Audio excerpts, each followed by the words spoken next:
Hello and welcome to another episode of TPK, the show so named that if I do accidentally kill all of my players, I can just call it branding. Yes, welcome to the Players Keep.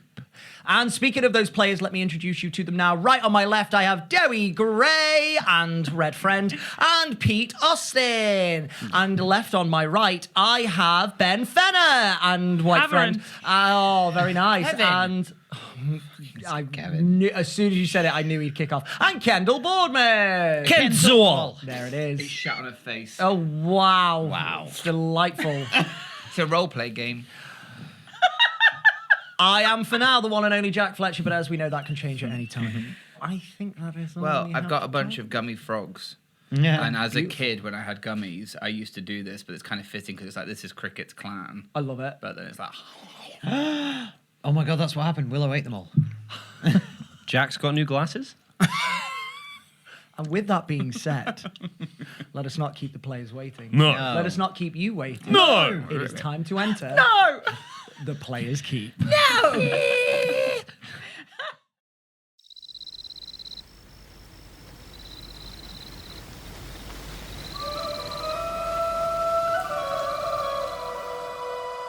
Come now, friend, gather round, let the tale commence. Band together till the dawn breaks. Till the dawn breaks. Hear the call, the power, the rise and fall. Under twilight will inspire all your stories. You share the tale of victory and glories. Ooh, where do we run? Ooh, now the battle's begun. Ooh, when you're lost in the rain, light that fire and hold until the dawn breaks. Oh, where do we go to take a chance on fate? The players keep go on a roll. Roll those dice for any path away. That's the players keep.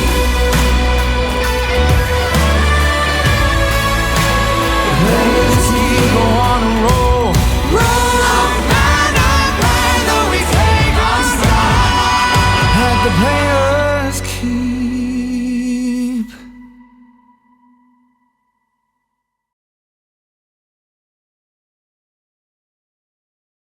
In the last chapter of our story, the Dawn Takers had reached the Everfrost Expanse and found themselves under the watchful gaze of some members of the Svanhild Raider clan, one of the three major clans that lived beyond the frost border in the Everfrost Expanse, comprised of criminals, some would say, rebels, and other such ne'er-do-wellers. One such person was Halvar Fiskhalvan, who you had all set out to try and find. And find him you did. As now an accepted member of the Svanhild clan, Halvar was brought before you all, but before you could do anything else in the presence of these people, you had to earn your place there, as you yourselves did not bear the brand that so many of them did. You were therefore challenged to fight the leader of the Svanhild clan, Oshos Kakran, and his frost giant brother. The Svanhild clan expected a vicious, bloody, and lengthy fight. Yeah. The Dawn Takers Gave them. had other plans. Gave them a slap on the wrist. You incapacitated the pair very quickly, and within a matter of seconds, you had rightly earned the right to speak with these people. You spent some time reuniting with old friends before you talked to Oshos about the possibility of his people joining the Crucible's cause. It was not a lengthy discussion. There was some deliberation. There was some bartering. But by the end of it, you had successfully acquired the help of the Svanhild clan. The rest of the night was yours. On the following morning, you were to travel back and meet the Crucible. And that is where we now pick up. Exactly like that, Bedburn. The sun rises. Dawn breaks.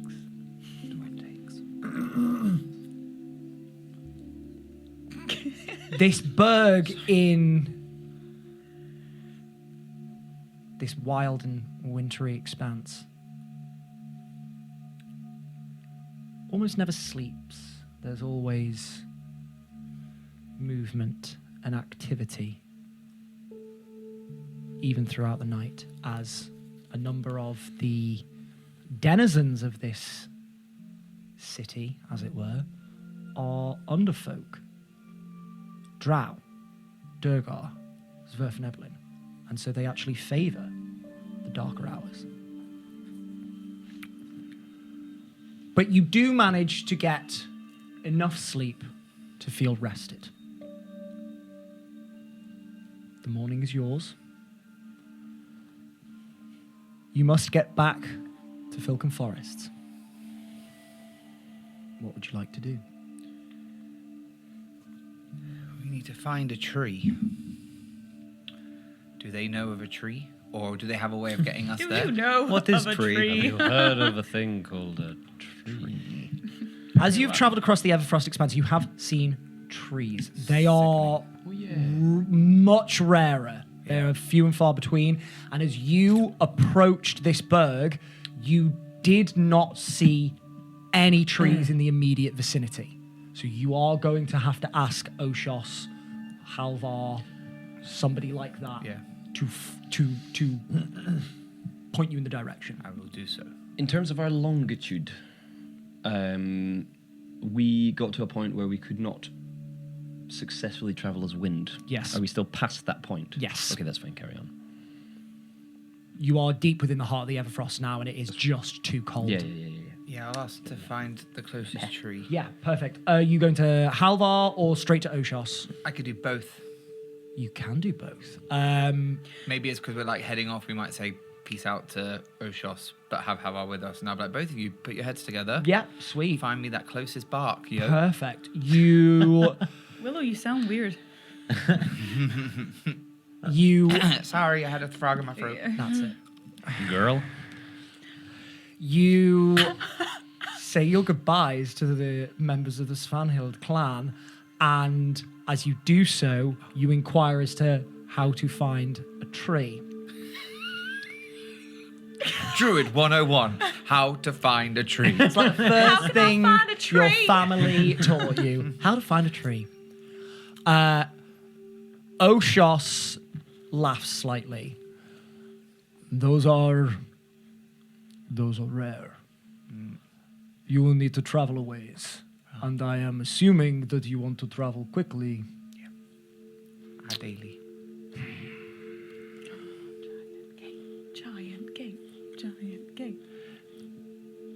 If you could get us at least to the just somewhere where trees are less rare. No, we can do that. We do not usually allow Farlanders to become privy to these methods of navigation, but you're quite all right there, darling. Yeah, sorry, I'm just covered in crumbs. But we have a way to get you there. That is brand new information. What way would that be? He You will asked curiously. You will see soon enough. Okay. Like our closest one is in a place called Moonwater. Perfect. You see that Oshos actually asks Halvar to go off and find somebody called Gate Speaker Iri Esteval. Eerie? And before too long, Halvar comes back. Head Cleaver, the Gate Speaker is they're outside. Should we prepare to leave? Yes. Speak with Gate Speaker Esteval. You'll probably be heading north. They will guide you in the right direction. It was good to make your acquaintance, Farlanders. Seems strange to say it, Oshas, but we appreciate your kindness.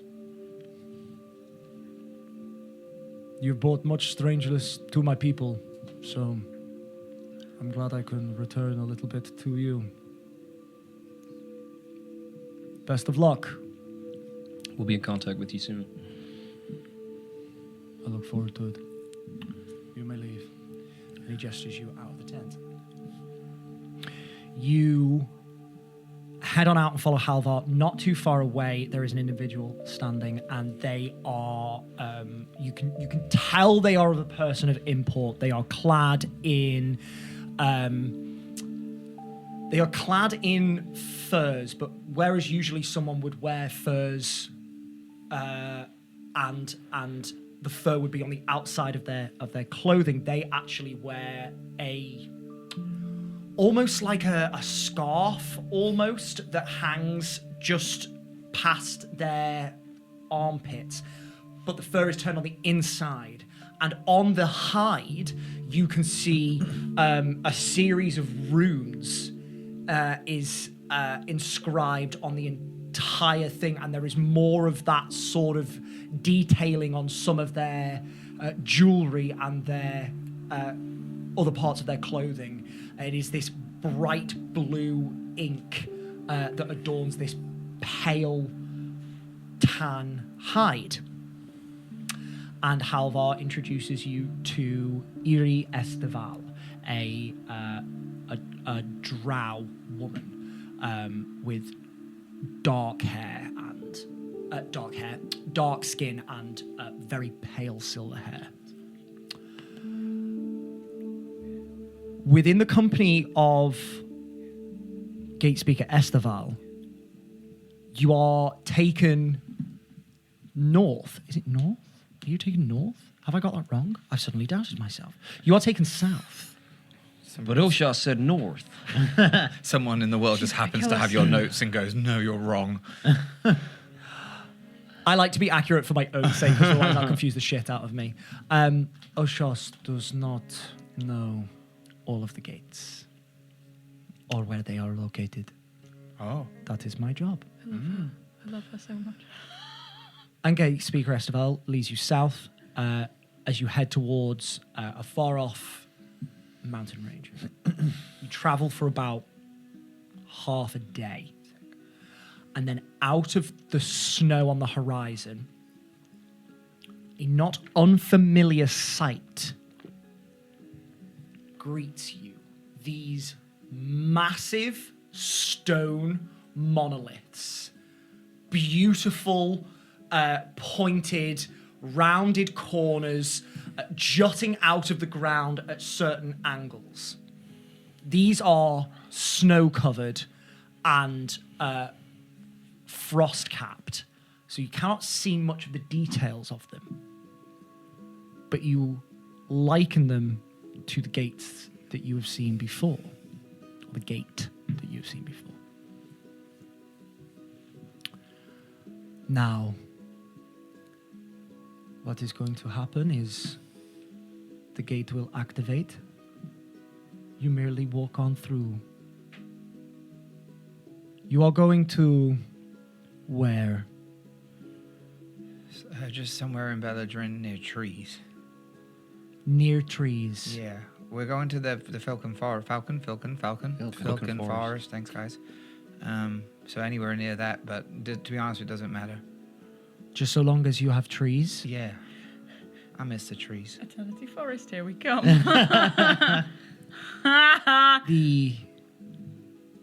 The expanse has some trees. I could send you to a gate not too far away.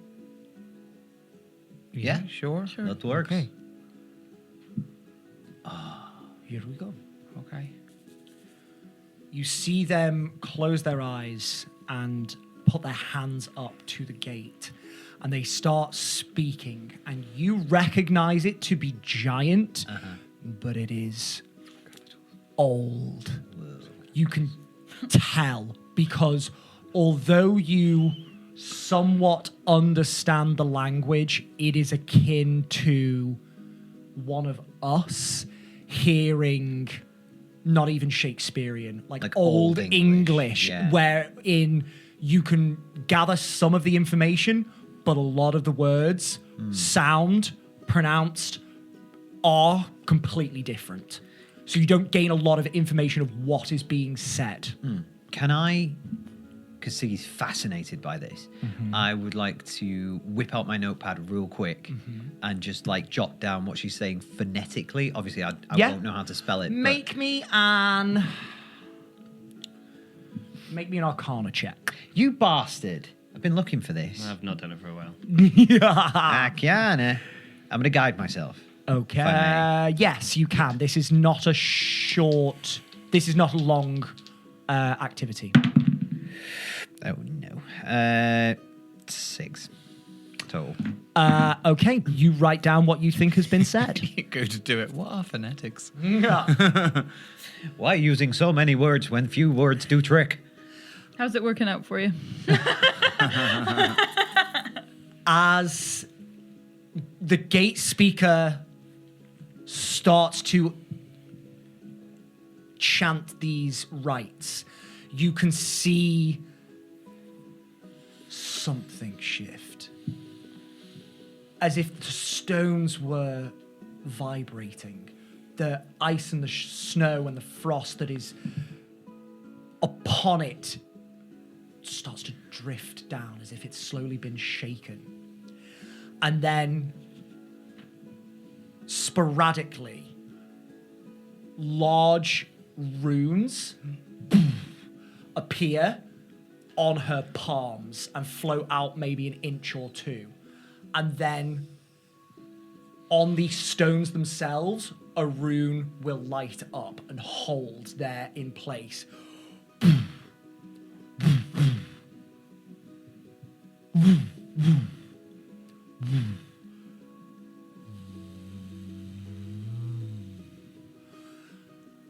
And then, all at once, this panel of rippling blue light appears between the two upmost pillars of stone. You may go. Real quick, I want to write down what some of those runes look like. Jot those down. Give me an Arcana check at disadvantage. Siggy, come on! Cricket will just look at Willow to make sure this is safe. 16. Pretty colours. 16. You get some of the runes as quickly as you can. Is it safe? You've no idea. Siggy goes for it. Let's go! Yeah. Tony's gone. You step through the gate. Oh, now it's safe. I know what you're doing. Oh, look at that. We're in the Eternity Forest. Let's go. Ancestors, I guess I'll just grab Cricket's hand and I'll just say, jump on 3. All right. 1, 2, 3. Close. Your eyes fill with this light that suddenly tunnels forwards, and runes not unlike what you have seen just moments ago barrel towards you and crash through you, and then all of a sudden they stop. okay? You look around, you are stood in what you presume to still be the Everfrost expanse. The landscape is white, icy, cold. But there are trees.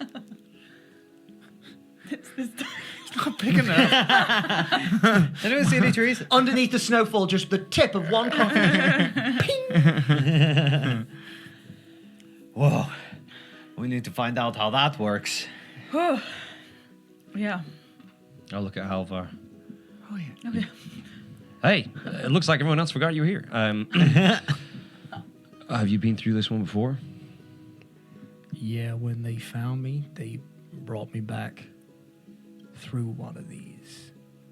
You been here? Is this one safe? Oh, I don't recognize this place at all. The gates themselves are safe. The places they lead to depends what's on the other side. Are we standing inside another gate, or are we just... You are stood. The pillars are either side of you. There is Okay. no blue light anywhere. Okay, but it is another It's another gate. gate. Yeah. All right, so we should move fast then if we don't know what's around. Yeah, I'll have a look for some trees. Yeah, you can easily see that not too far away there is a small forested area with conifers you think are just about big enough, and it will be a squeeze, but just about big enough to fit at least you. Okay. All right, let's go. I'll keep my head on a swivel just in Give me a case. perception check. I was about to say the same thing. It's Alice! Give me a perception He's check. a boy! 5. What the hell? Where did he go? What the How hell have I is... never made that connection? Fuck. Sorry, Becky, I let you down. Wow. Why I order? Is that worth putting them back in? Yeah. Mm. 17. 17. In the immediate vicinity, you do not see anything that could be a threat to your group. Okay, guys. Let's go for wood.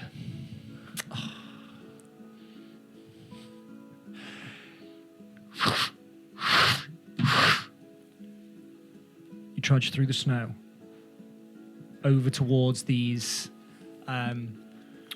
tall, dark conifers that are encrusted with ice on the bark. You walk a little ways into the tree line, and eventually you do find one that is just about big enough to transport you. Okay. I'm going to lean into Halvar and go, watch this. This is really cool. What if it starts kissing the tree? She'll place her hand on it, and I think once again have a small hesitation where she thinks about her family and Moonwater. And I think there's like a slight inner battle of just wanting to try and find a way of getting somewhere closer. But shakes it off to go help the world. And we'll cast, transform by plants. I marked a tree in You did. the Falcon Forest, so we'll go to that one.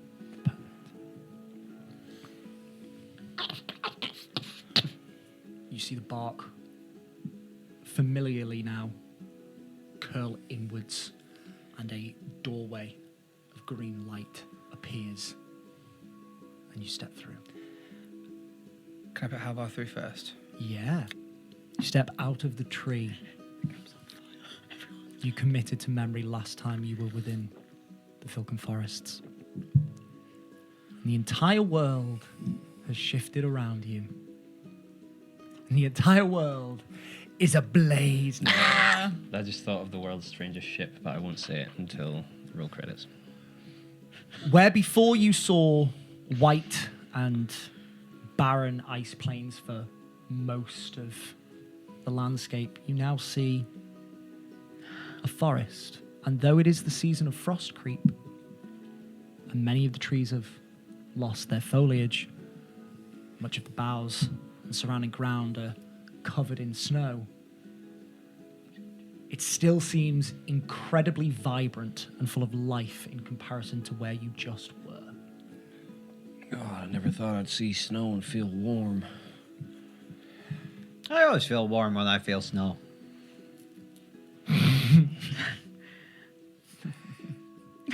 It is markedly warmer now. You immediately feel the shift. And though it is cold out, all of a sudden it does not feel nearly as bad as where you were before. The vibrancy of the area is also helped by the fact that in front of you there is a bustling community that is going about their daily lives within these woods. Look busier than how we left it. Yes. Whoa, they got bigger. Well, how long has it been? It's been at least 4 Lexinauts? No. No. Not since you've been here. It was 4 Lexinoths since you first scried on Halvar when he got branded. Right. Got But since you left the Crucible, you wind walked all the way. So that was 2 Lexinoths Oh, ago. okay. All right. Well, it's been... Which is still some time. Gift of Gab. It's been 2 Lexinauts? Why did you just say 4? Why did you say gift of gab? Damn it. One of these days I will understand how to use this fucking spell. Yeah, 2 Lexinauts. 2 Lexinauts. Well, yeah. Let's go say hi. I'll stand next to Halvar as he takes in civilization for the first time in half a cycle or so. Yeah. Welcome back. Feels different, but weirdly not too dissimilar from where I've been. You were with good people, and these are good people too. I imagine they are. You can see that as Willow's magic is connected to this tree and the light and the sound of the trunk opening up announces your arrival, a few of the heads, as you stepped out, turn to see what the sudden disturbance is. As you step out, you can see that many of them had their weapons drawn, waiting to see what was about to step through the Halvar portal. going through first. Yeah. Oh, yeah. Like this. Like this. It takes most of the onlookers a long moment to register who you are. And you can clearly note the looks of worry on their faces before their behavior relaxes from antagonistic to relief. A couple who recognize you well give a half wave to welcome you back before they go on about their day. You walk into the commune. Are you going anywhere specific? Or are you looking for anyone specific? I guess we go to the head meeting tent. Yeah. You head off to seek out this tent. And it's not long before you actually come across not a leading member of the Crucible, but so far as you... not a leading member of the Crucible, so far as you know, but definitely someone you recognize. Dusterus Sumner. Yay! You can see he is working in a small group of 3 people chopping wood. You hear the rhythmic of their axes as they fall in perfect synchronization with each other, creating this steady workflow of logs being placed on a chopping block, split, and another being set up, all within the space of an axe swing. He sees you and stops mid-swing. The others taking note of this change of pace and look up as well. You see words exchanged, and Dusty runs over. You can see he's filled out slightly since the last time you saw him. Not unlike Halvar felt to you.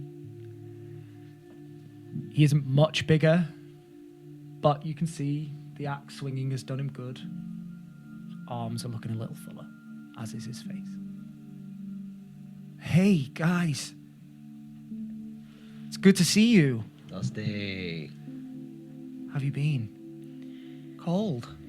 Very cold. Yeah. But good. Well, it is frost creep around here now, so. And we were in the Everfrost creep. Whoa. Yeah, we had to go north. We had to go see my family. And then go Wait. and get his family. So, Oh, wow. yeah. Cool. But you're back. Yeah. We brought them with us, and I think we returned somewhat victorious as well. We spoke to the raiders up in the Everfrost, so. Okay. Well, great. Well done. That. Well done. It's good to see you. It's good to see you. Yeah, you're looking good, man. You've been swinging that axe a lot. Yeah. Not that you can really call that an axe. This is an axe, but that's, it'll do for now. Oh, yeah. This is my axe. It's cool, right? Can I, No. please? Okay. Because you said please. Don't drop it. Okay. Oh, Yeah. Take it back. Yeah, take it back, yeah, take it yeah, back. yeah, that's what I thought. Nope, that's. Wow. A couple more swings with your little axe, and maybe Yeah. you Probably. can hold on to it. Okay. Cool. Can I insight check? Yeah, I also want to inside check. Oh, I have not fostered any trust here, have I? No. He's an aspect. Who else is Here we go. going? Yeah, I think 19. 19. 19? Oh, what did you Nice. 14. What Don't are be you- mean. Don't what be are you- mean. What are you? What are you inciting? He seems sad, but I don't know yeah, if he is. He seems like something's going on under the surface. Or is he just a teenager? Not. Does he's a he, right? Not Yeah. they? Yes. Oz No. yeah, Oz is. the they. Oz is they. Dusty, you can see is. There's a tiredness to every single person that you see here, and that's what pervades. There's no immediate loss that you can see in his eyes. It's just tiredness. It's just tiredness. It's fatigue. Okay. Being commoners in this land isn't necessarily easy, and now they're here, and they've left behind many of life's comforts. Okay. I think Ardius. Sorry, still a load of names to try and learn. It's a lot. Anyway, he's down that way, I think. Yeah. Great. Yeah, we should probably catch up with them in Torfin. Yeah, I was gonna say because I gotta get back to work anyways. All right. But I'll catch you later. Yeah. Make sure you chill out and rest. Is that a frost creep joke? Ha! No. No, that is good. unfortunately, I'm not as witty as you. Ha! I don't know about that, but Get thanks. some sleep. Yeah. Okay. I'll try. I'll really try. I can use magic if you need it. I think I'm. Offers there. Okay. Okay. You're not circling, I'm deathing him. Come on, let's go. Doing a good Wait, job. what?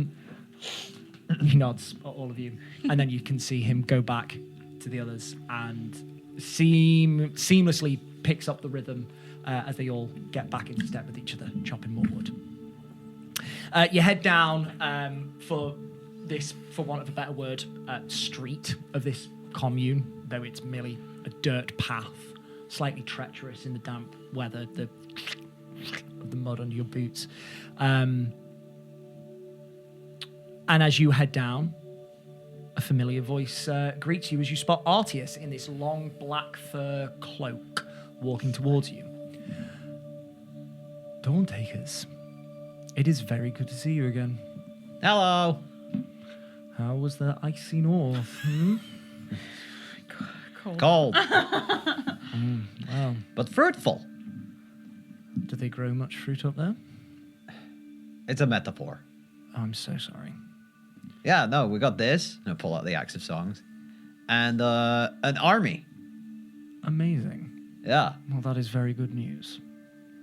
I How thought things so. been here? Steady, which is good. We've been producing what we can to help us in the days ahead. Do you think we're ready?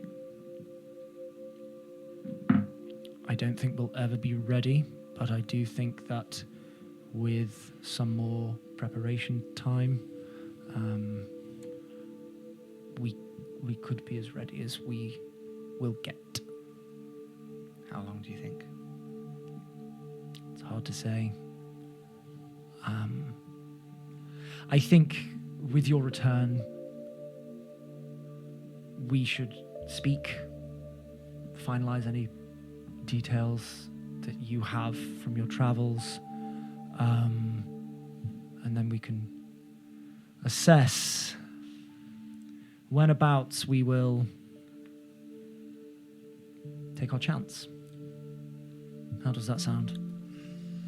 Wonderful. Okay, I will gather the rest of the council, I guess. Though I know we plan to make one, not the same. But anyway, I will let people know that you have arrived. We'll convene later on today. Same tent as usual. You know your way around now. Yeah. Yeah. Wonderful. Okay. Well, as I said, I will go and contact people. It's good to see you. And you? Good day. Wanders off. What is happening? Morale is not Morale's low. good. Yeah. Maybe we should, I don't know, organize a party or something. I think we just need to get this over and done with. The longer it takes, the longer people are going to be sitting under this shadow. Yeah. It's been a long time since we started this journey, so it's hardly surprising people are losing faith a little. We just need to Do you remind think them. that's what it is? I think so. I think perhaps the longer this takes and the longer we wait, the less people start to believe in the cause. We need to either strike very soon or remind them why we're here. Well, let's do both. We're going to meet up in an hour or so. Siggy, I didn't think I'd ever say this, but why don't you give us a song?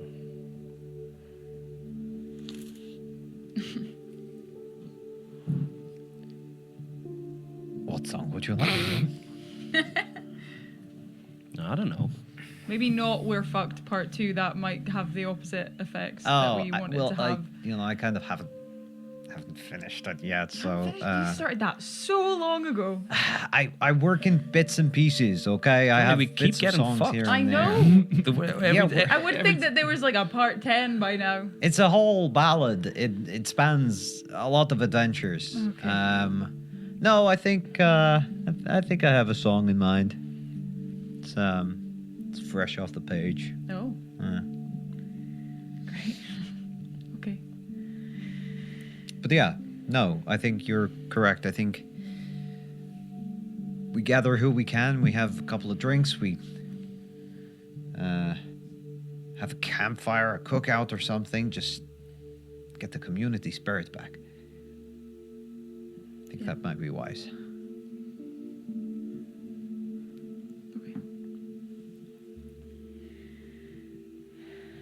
Okay. What are you doing, Dawn Takers? Where are you headed? Well, Artius said meet up in the tent in later? what did he say? This afternoon? An hour? This evening. Well, this evening? Okay. Yeah. But guess we'll go- it's past midday at this point, certainly with all the travel that you've been doing. We could just go dump our stuff in the tent and then. Yeah. Dumb stuff. Maybe I'll go with. I'll take Halvar and we'll go and try Go on and a catch tour. something in the woods. Help the food pile. Awesome. Give me a survival check. I shall. at advantage because Halvar is helping you. I'll help Halvar. Oh, see, No, no, I'm joking, at least, I'm joking. you know, if there's a massive fight and you can't get back here on time, you'll be with Halvar. I'm so sorry. Before you guys disappear off, can we just mechanically quickly do a spirit session where I take an extra spell, but I need 5 people? Yeah. Yes, Need but 5 can I keep that roll? Because it was good. Yeah, of course. So yeah, I'll do quick spirit session. Ancestors guide me, give me the power that I need. And I'm going to take. the fuck? I know. Just put up with him. And then, I Who think are the all these golden ancestors start ghost swirling people? around and. Y'all are fucking crazy. Don't make eye Don't you contact. talk that way about my ancestors. I'm not saying they're fucking crazy. They're fucking cool. I mean, no, they are. Some of them are pretty fucking crazy. Yeah. Okay. Like Ulf, the crazy. Off the grid. That's him over there. And you see, Just see an ancestor like, Don't look that one in the eyes. He only killed them 2 months ago. Yeah, Astrid floats past. she's just like I fucking daggers. hate you. Okay, yeah, quick spirit session, and I'm come gonna round take. eventually. I'm gonna take divination. Lovely. Cool. Just so you know. Thank you very much. Okay, you can What go was your now. roll for survival? 21. Lovely. Make me a stealth check. As I leave, I'm going hunting. I've got company. Just don't die when I'm away. Or do you want to come? I do that. Do you want to die? Are you sure? Yeah. Okay. You never asked me to go before, so I don't know why today would be any different. I can't hear you. I'm already gone. 31. Whoa. I said you haven't asked me before today, so I said I can't hear you anymore. Trekking through this snowy forest, you spot a lone doe that is trying to forage something in these woods. You can see it is chewing some of the bark off of a birch tree. And silently, you approach and... I'll pull out my sling. And I'll look at it and I'll look at Halvar. And I'll mouth. I'll tell you later. And then I'll go for it, but obviously don't have my... Straight to the back of the head. A burst of fire. The doe falls. What? This is Willow's, actually. It's nice. You did well with it too. Well, thank you. It's just in the interim. I'm gonna get it back. He just starts wrapping it around his wrist. It was one of the many things that got burned up in the stomach, but I've not lost it. What? My bow. Oh.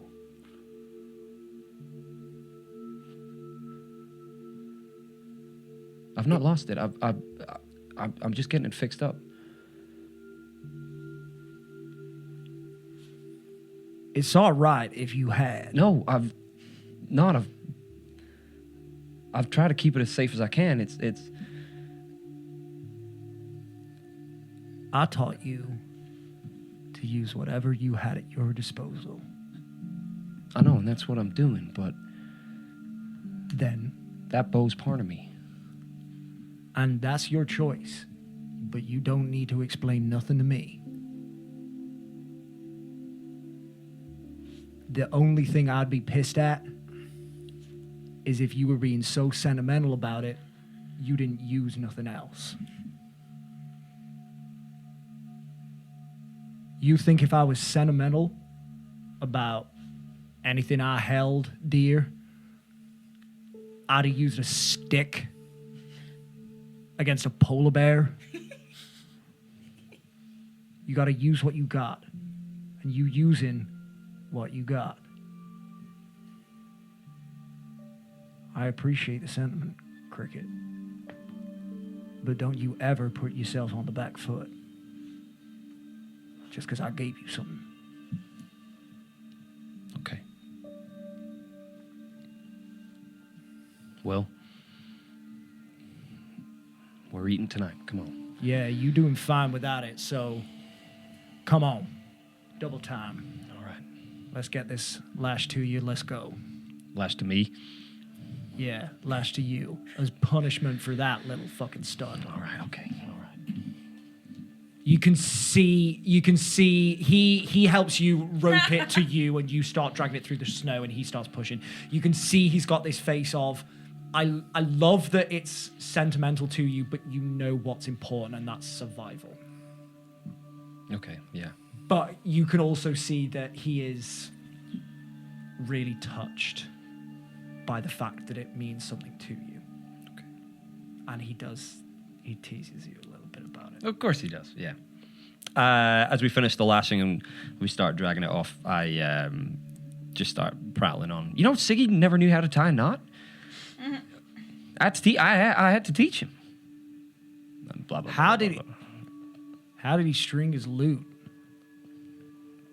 The famous bard. I presume someone did it for him. That pretentious fuck. I know. Really? Yeah. God, I'm so glad that we stole from him. He seems all right, though. Seems way different than when we stole from him. Yeah, it's been a long time coming. Yeah? Yeah. You clearly been through some shit together. It's Yeah. good to see. Yeah, we have. Well done. Thanks. You bring back the dough, and this alone sparks a boost in morale. Yes, Cricket. Finally. You bring it to the sort of like cooking square, as it were, where you have worked before. The woman that you've worked with is not there at the moment. But you start preparing the venison as I believe you are preparing to play some music. So, well, Go on. Words. Thanks.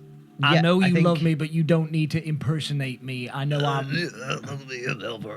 No, I'm joking. No, I think as they were off hunting, Siggy's remember you got to break off from Tony and Willow and just start just like bobbing around to various places, explaining that we're gonna have a bonfire and Cool. we're gonna Okay. like sit around, talk, sing, dance, Okay. whatever. And then if there are any children around, I want to rally them to go gather wood and Yeah. pile it all in like an open space. Okay. And maybe get some of the adults on that as well, so that Yeah. they can do bigger bits of wood. Awesome. Yeah, grab some benches, arrange them in a circle.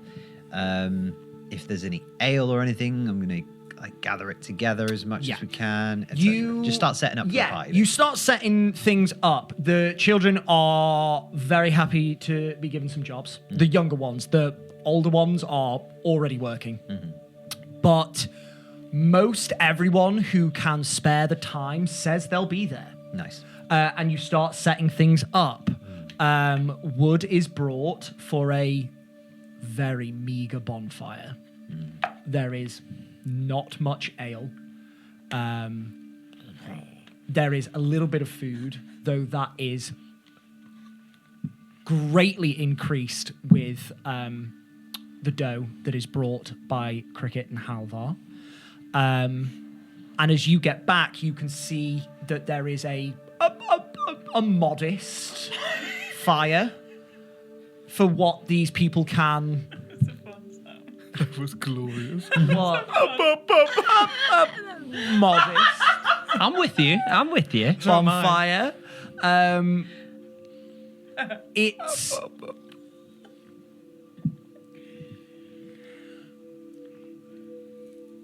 It's saddening that this small display has such a great effect on the morale of these people. Do they have crops? Not at this time of the year. It's too cold. Nothing's growing. What they have, Where is they it? have. Where is it where they would usually have it? They do a lot of foraging from the forests. There's a small amount of crop in the oh gosh, sorry, directions. West? No, east. Oh my god. On the northeastern side, but it's not a lot. When all of this kicked off, it was the season of Amberfall. It was not the greatest time for crop planting, so there's next to nothing in this like area, and what has been planted has been harvested. Your efforts are greatly appreciated. Your what's the word? Not gifts. Offerings are heartily received. And you do see morale pick up. There is laughing amongst the children. There is some singing along with the music. There is a spot of dancing.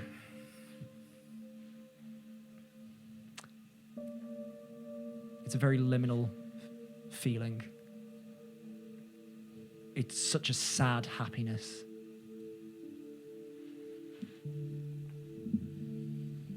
But eventually the evening draws in.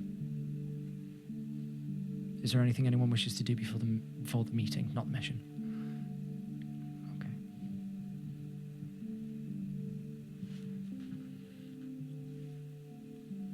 At the time specified, you head towards the tent. And as you walk on in, you can see many of the leading members of the Crucible are already there. Is Barbara there? Barbara is there. Fucking right, she is. Everyone questions. that you met with the last time you were here. Oh shit, Barbara's been to Alcira and back. Yeah, that's why I asked. Reggie? Bada. Nobody cares. You see that many of the same members are here. You also note that Bulgus Waller and Jody Thessian are also Jody. there. Oh, Jodie. I had to think who that was then for a second. So sorry. You're quite all right. She's not made an appearance in a while. I couldn't get hold of her. Her schedule was crazy. Oh, yeah. She was just swamped. She had like a series of pilots in LA, which She's going to be a star. You're going to be a star, sweetheart. You settle down. And there is a few moments of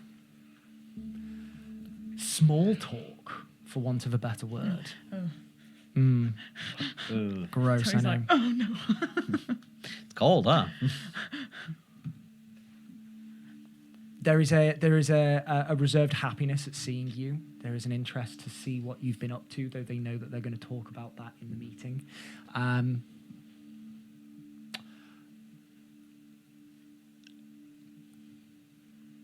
I'm not even going to ask you what your passive perception is. At one point, you hear a in your ear as you turn around, and Reggie has snuck up to you. Well, welcome back. Thank you. Pleasure to see you all again. You're not dead. No, unfortunately not. I know. I'll get some rest soon, I'm sure. How was your mission? Not bad. I think you're about to hear about it soon. Great. Mine was excellent. I'm sure it was, Bard. Yeah. And I'm sure the stories that you tell will be phenomenal. Well, I came out of it with a pretty fucking huge axe and an army, so... I've already seen the axe. You dumb fuck. The army is new. Oh, yeah. Well done. Well, yeah. It's,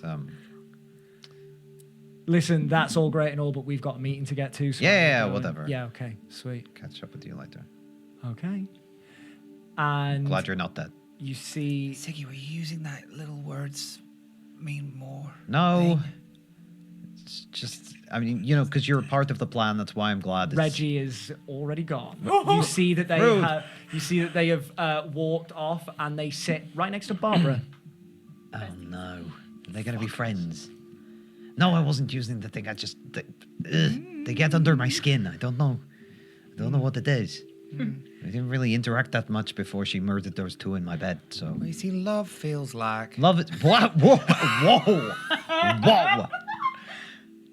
What? I wish I could cast Gift of Gab on you so that you would take that back. That is vile, Willow. How dare you? Welcome, everyone. And you see that Torfin has stood up and is speaking. It's just roleplay. Welcome back to the Dawn Takers. It is delightful to see you here again. I'm sorry that something has happened that has upset Willow so very greatly. That's Reggie. That's not Torfin. Hang on. So sorry. I slipped right back there.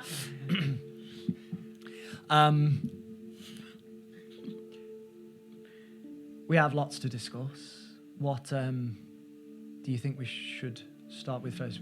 Dawn Takers, would you like to fill us in on? Yep, I'll tell you all about my successes in the Everfrost. Our successes in...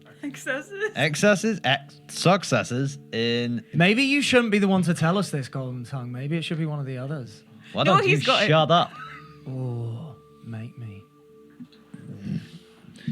What does the rest of the room take of this absolute, thick chemistry that we can obviously all see going on here? You can see. Make me a perception check. Oh, I got to move There's no nothing more to than half the perceive. speed. There's nothing there. 25. You can see that there's not a lot of surprise. Okay. It seems that even slightly, they may have gotten used to Reggie's. this demeanor. Barbara smiles slyly. Babs. You betrayed me, Babs. She sat there with third wing. Third wing. I'm so happy. It's a Wyvern Training Academy. She's got... Come on, Barbara. Okay. Listen, just shut up. Give him a chance. Go on. We made it to the Everfrost Expanse. We were originally looking for Halvar. Is Halvar here? Is he at the meeting? Halvar's with you. Yeah. We were originally looking for Cricket's old companion, Halvar, whom we found. But we also happened to run into a pretty big group of raiders. We kicked the ass of their leader, and I mean literally. And they have... Well, they have offered to fight for us on certain conditions. And they will be making their way here as soon as they possibly can. A gruff voice from the back. What sort of conditions are they looking for? Hey, yo. Hello, Matthew. Hey, girl. Matthew, they want land. They want a big, hefty chunk of land which stretches from the frost border to the Raiders' coast. We know it's a lot. we haven't. Fuck off. We haven't promised them anything. I should hope not. We made. Matthew, please let them finish. We made That was the best. Torfin, but thank you. Oh, sorry. Thank you, Torfin. We made the best decision we could in that we will negotiate when we know more information, when we know what we can give away and what we must keep. We're not the best at diplomatic conversations all the time, so we did what we could.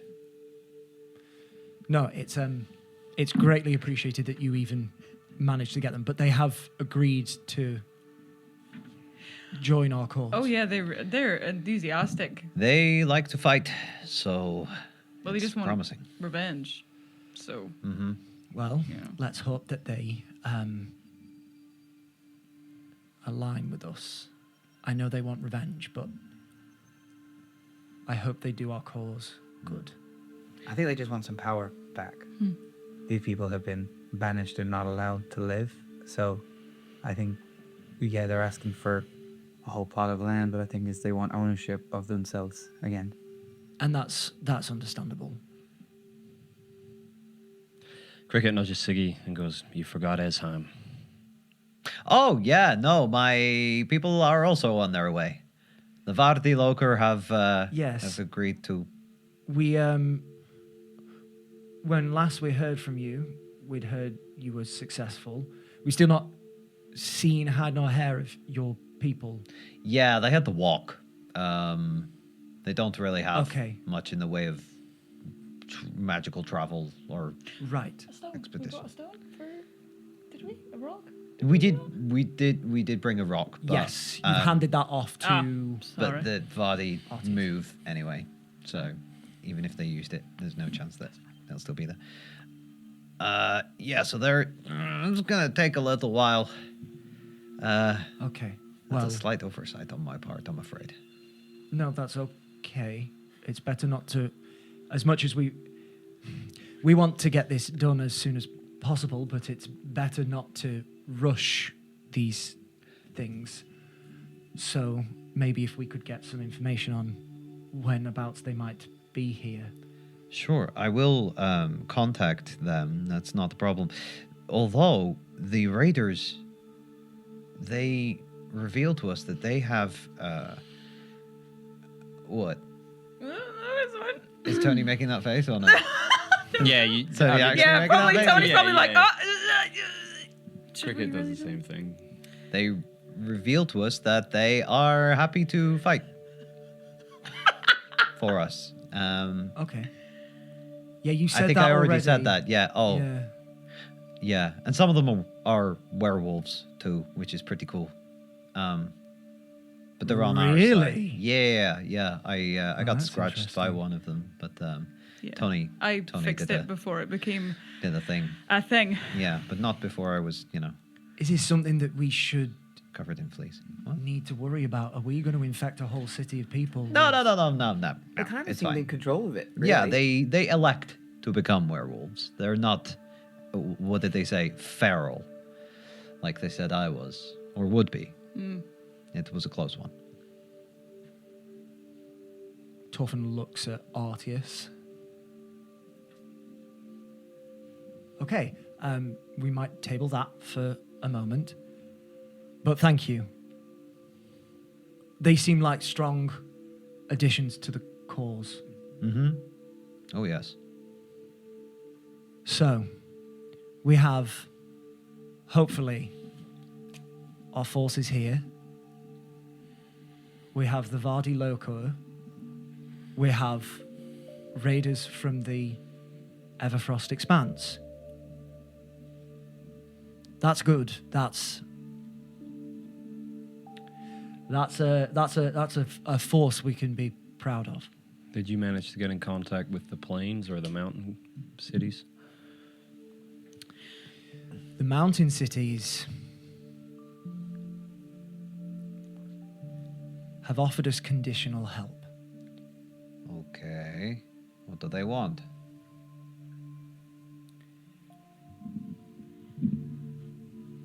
Should we be successful in Alcira, they will get involved. But our mission in Alcira needs to be complete by the time they do. If we can overthrow the Monarch's Ring and the Iron Guard within the capital, we can contact them, and through their own networks, they will arrange for a series of attacks across the country in order to try and quell the Iron Guard in other cities across the land. That is the condition. They will not risk moving and iring Belladrin further if we are not successful. So they will only get involved afterwards. They have had a, albeit tenuous, peace with the Monarch's Ring for a very long time. They like to be left alone. Doing this changes that. But it does mean that our work that must follow after this expedition is now somewhat easier. So, that is, honestly, that is more than we could have hoped for.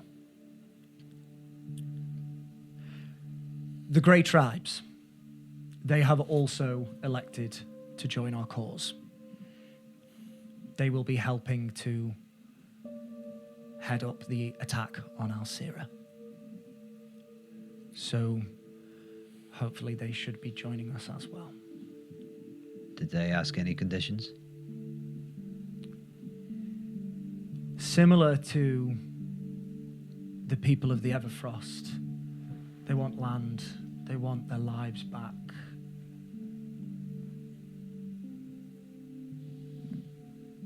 They want harmony, not discourse. They've been limited to the Great Plains for so long. Potentially, they would like to spread out unhindered a bit more. We've said we will see what we can do. What about Alcira? What's the situation like there? It's not good.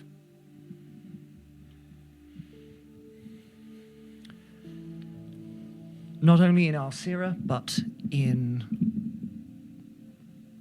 many cities, we hear of increased raids.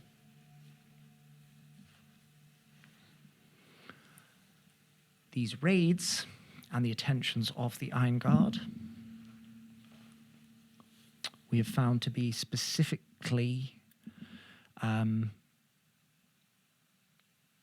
focused on people of infernal origins or aquatic folk. Even some dwarves. What?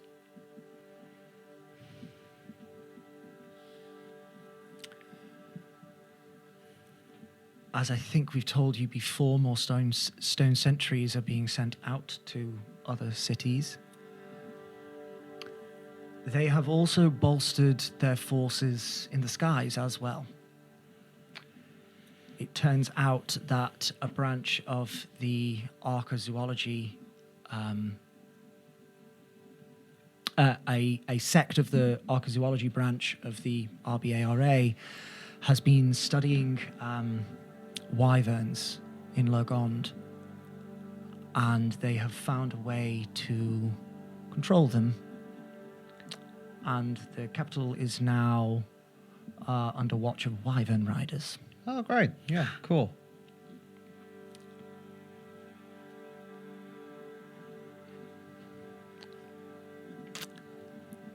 When you say raids, how many casualties are we talking about? Casualties are minimal. Injuries are not.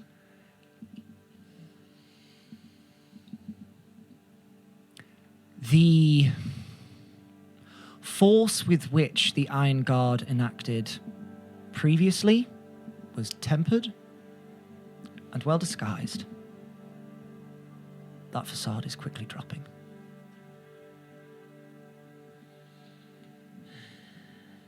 They're targeting people like us, like the Dawn Takers. They are looking for you. And so they are targeting anyone that looks like you in case they could beat you. You said casualties are minimal. What are they doing when they find them? Find who? People that look like us. They're not outright killing them. But the raids, the aggression, more often than not, it is against those peoples. Right. Casualties are said to be accidental. How much of that you believe is up to you. Did you get a vibe of the people? How are they feeling about it?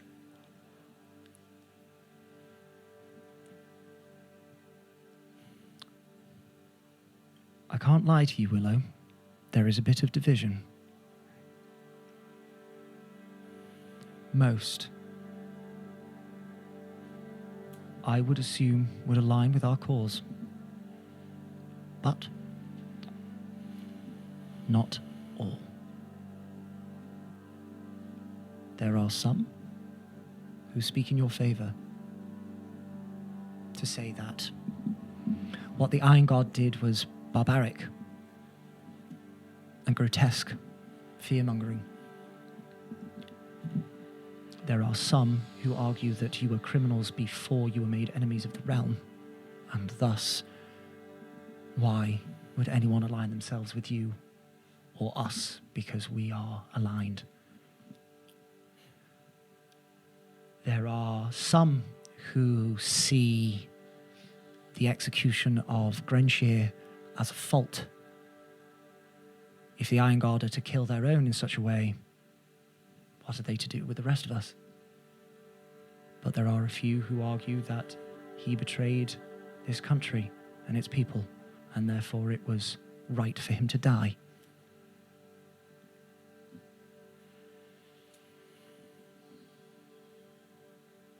It's difficult. Again, I do think we will have the majority. I do not think we will have everyone.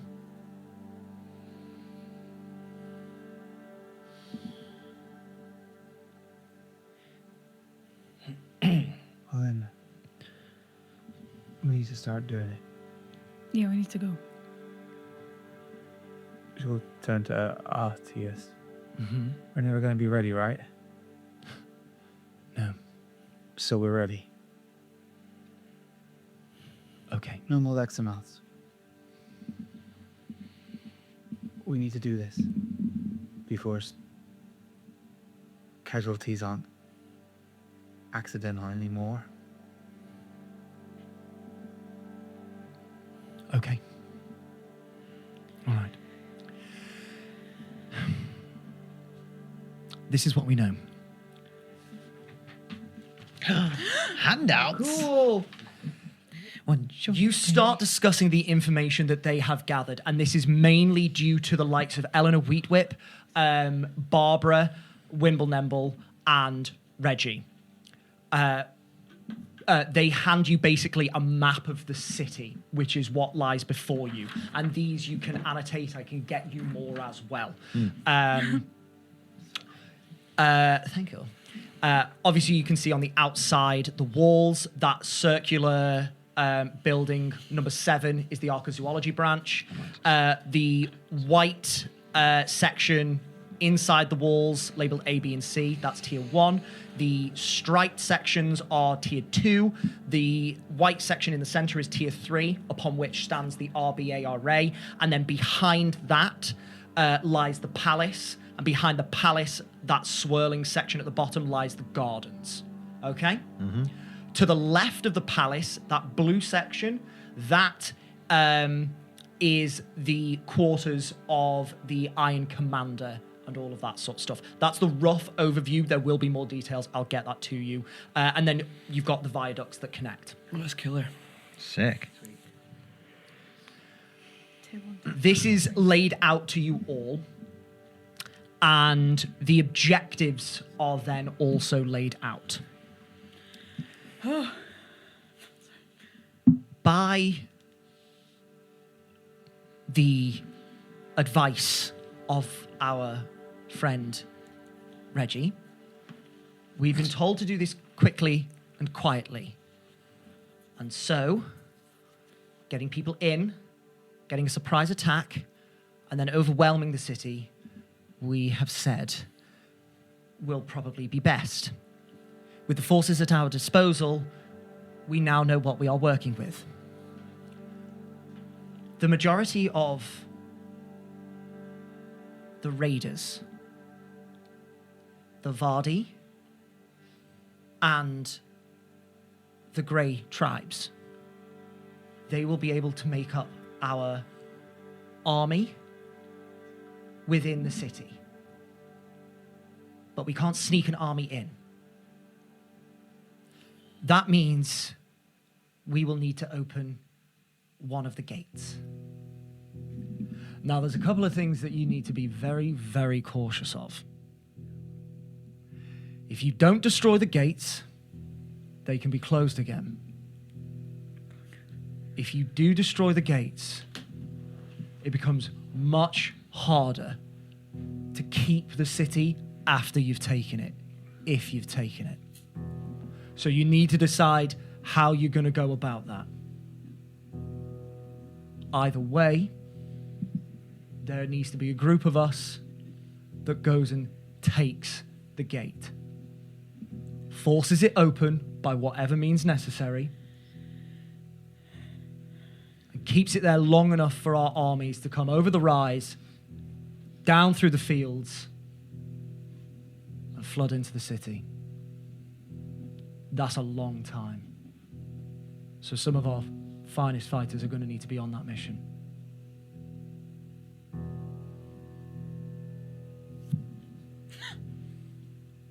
I can just imagine that if you still had your long hair, it would have been beautiful. Go on then, Golden Tongue. You thinking this is for you? Well, I have been known to, lock things down, and some might even call me an immovable object.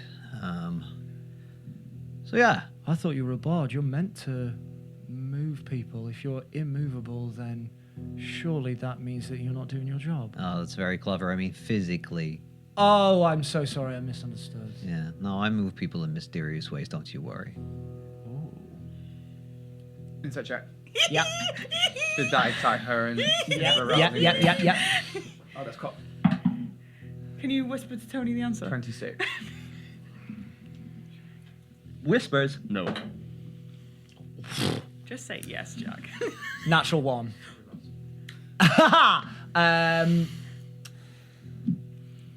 You get the sense that the excitement is more that they love poking at Sigismund. I think Shri fancies you. So, I'll shoot a glance over to Willow, like, shut the fuck up. So, I will take a small band of hand-picked warriors,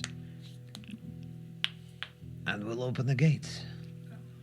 And keep them open. So that means we're all doing that then. Well, I mean, it very much depends. Are you all suited to doing that? There is more than one objective. I think if we have more things to do within the city that would make things easier, it might be best that we each take a job. Siggy, we fight together. I know. And we will be doing that. Just apart. Right? If we're all together, we can't exactly... How do I put this? if we're all taking care of one job, that takes one of us away from another job. And if you'll pardon my words for a moment, we're pretty fucking powerful. So we can divide and conquer. It's not really what I want to say to my Dranger, but I think it's wise. I hate to admit it, but Golden Dong speaks true. You all have a lot of skills, and every single person in this room is going to have to put those skills where they're most needed. I don't deny that you as a unit are a formidable force. But this is more than just you. We are the Dawn Takers together, but perhaps apart we can be marshals of the Dawn Guard. Generals, if you will. Commanding forces around the attack. It's not a bad idea. And, like it or not, guys, we're figures of inspiration now. I mean, I'm used to it, but I know it's new to you guys. But that counts for something. So, objective number 1, Sigismund Olafsson. You're on the gate. But that is not objective 1. Okay. Because to take the gate will need to be a surprise. Oh. To create a surprise, we need a distraction. As we have explored the city, we have seen that we can achieve 2 things at once. Create a distraction and hold up the RBARA. We do this in one of 2 ways. We interfere with their operations in the Archaeozoology branch, or in the main academy grounds.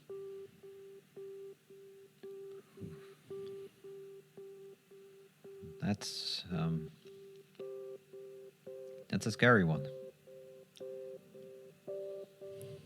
This is not going to be easy. We are going to have to send in a team of people into the academy, and they are going to have to create hell enough to cause such a catastrophic meltdown within their operations of some description that it takes their attention far away from anything else going on. Not only must you contend with high-level spellcasters, high proficiency spellcasters, but a number of stone sentries. Artius has been working on something that might help with those stone sentries, but that doesn't mean that they are not a threat. We will get to that in a moment. But this is going to be a mission of extreme skill.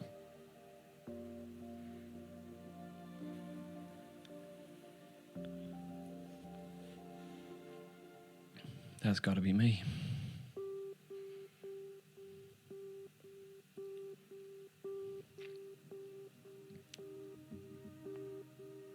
Barbara doesn't want to say it, but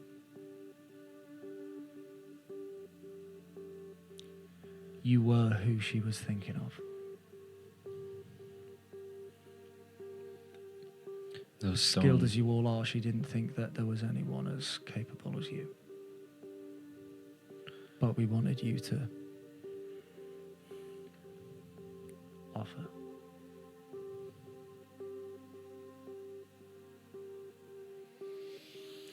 The stone sentries shut down magic. Yes, they do. Only if they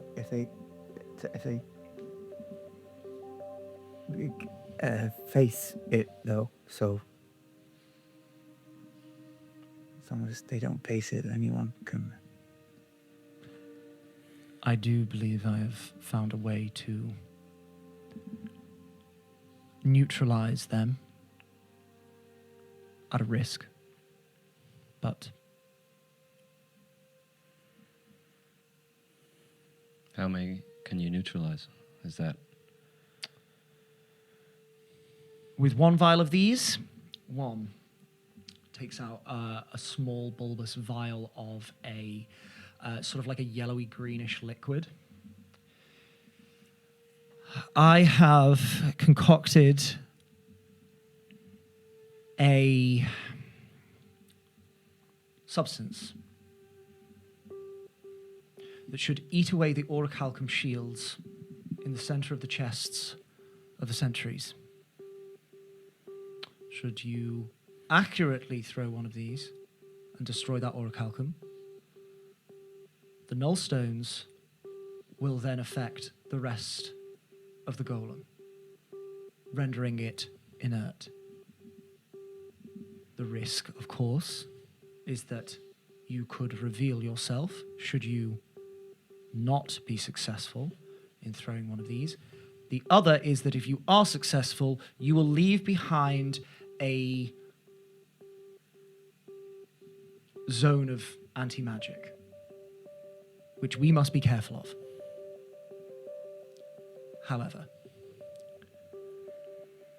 one of the tools at our disposal. how many do you have?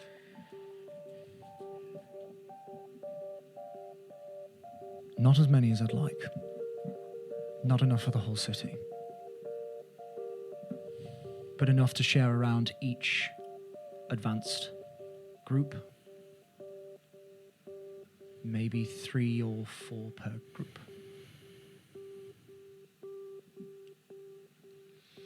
Okay. How do they work? Are they self-sufficient? Does someone tell them what to do? As far as I can tell, they are given commands by the Iron Guard, and they follow those direct commands. They are autonomous besides that. Their main function is to neutralize magical disruptions. They were originally designed to keep the campus safe should any of the students' academics go awry. They've since been weaponized by the Iron Guard. Well, there's no one quite like Cricket for remaining undetected. Right, buddy?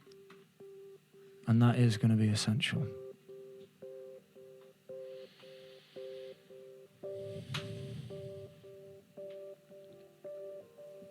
You got this, big brother.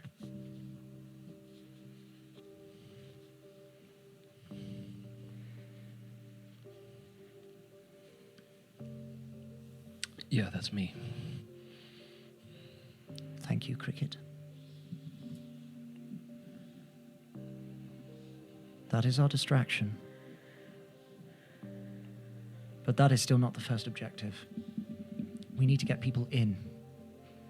This is going to be one of our biggest problems. Getting people into this city is going to be very difficult. It's going to be slow. Torfin doesn't have the capacity to bring people in all at once. Doesn't have the capacity to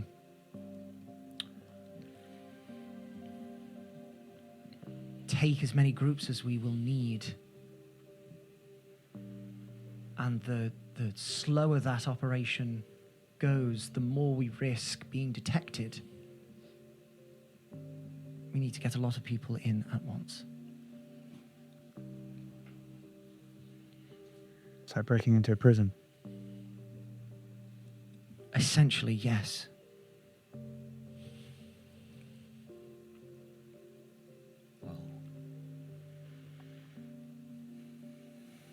Consider it done.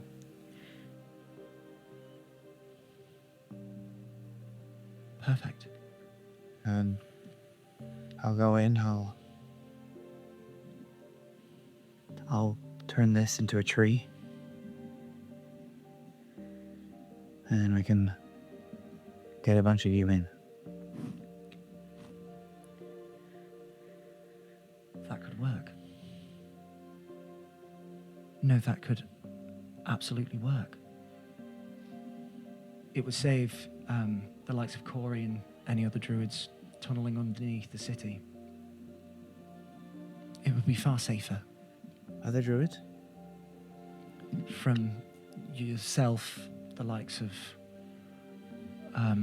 Just your a couple people. of druids in the Varti, yeah. You didn't show me any of that. We didn't really have time, but yeah, no. One of my other Dranger was thinking about it. I don't know if they actually did, but I mean, if there's druids, we can be tiny. Yes. Corey, she shifts It's her not form. Corey, not Corey. Sorry, no. As in, she can change her form. You mean like that? Yeah, and I'll become a spider. I'm gonna crawl up to his shoulder. Just a really small, Yeah, you name the spider. that's perfect. And I'll jump up. Oi. That's perfect. We could send them in. Not Corey. No, not Corey. Not Corey.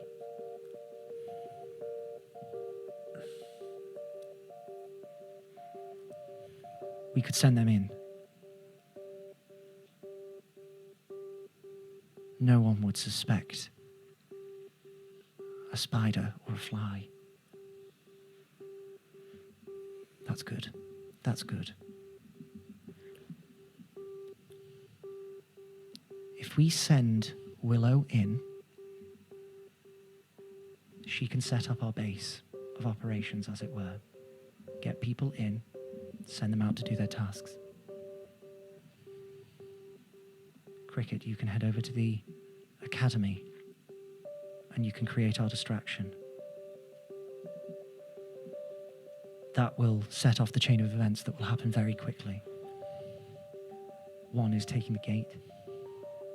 Just before that, myself and a couple of others, we are going to go to the Iron Square and try and trap as many of the Iron Guard within so that they do not come out. If nothing else, to delay them for a certain amount of time.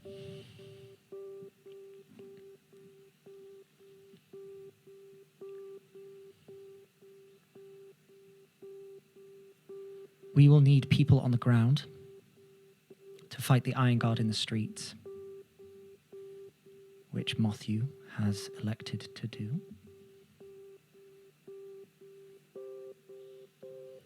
We do also need to ensure that the civilians of this city are safe.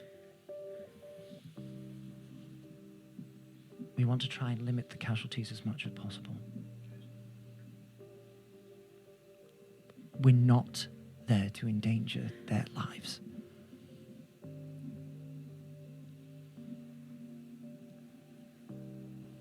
We have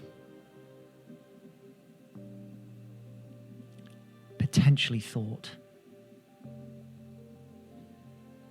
of trying to shepherd as many civilians to the religious district. There, if anyone is injured, they can at least get help. They can at least be healed.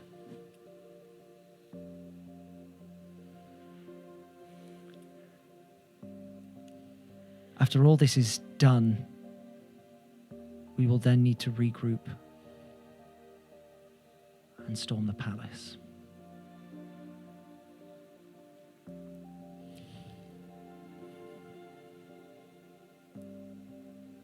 that's a lot of ifs.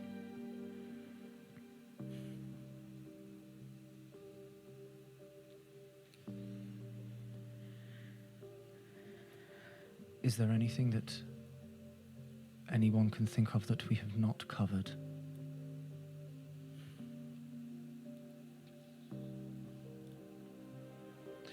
There's a horrible moment of realization. And Cricket just really, for the last 30 seconds, has been looking everyone in the eyes. They're not looking at him, but he's really taking in their faces. Just really trying to connect with the image of everyone. And as you say that, he goes, the wyverns.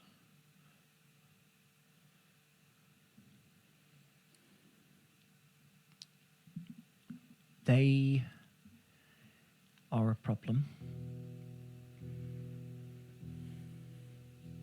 A problem that has only made the Iron Guard stronger. We are going to have to be very careful because they have eyes in the sky now.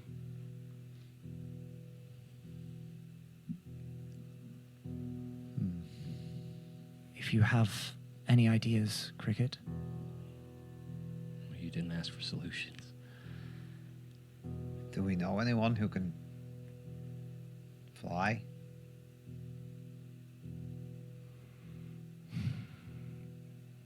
There are certain magics that can help, but mainly most of our forces remain on the ground. We play to our strengths. There's no point not. How big is the company of riders? Do you know? Did you see? A dozen, maybe 2. Not sure.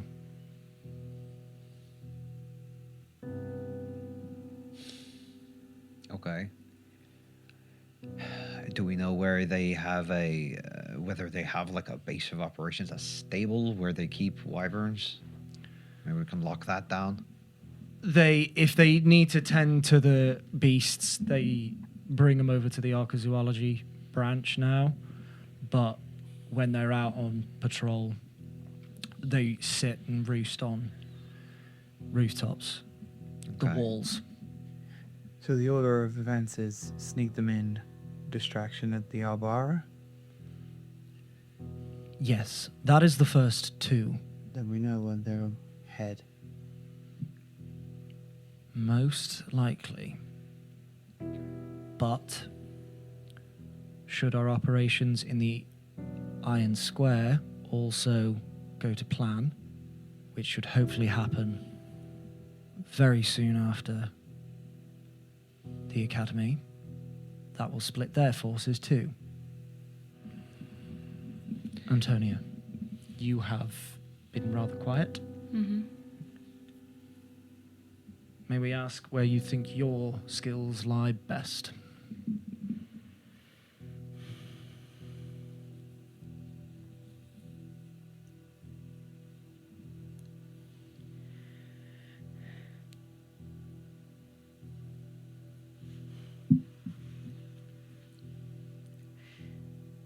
Probably helping people.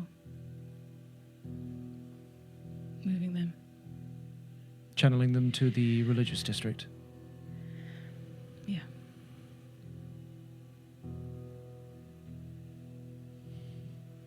Okay.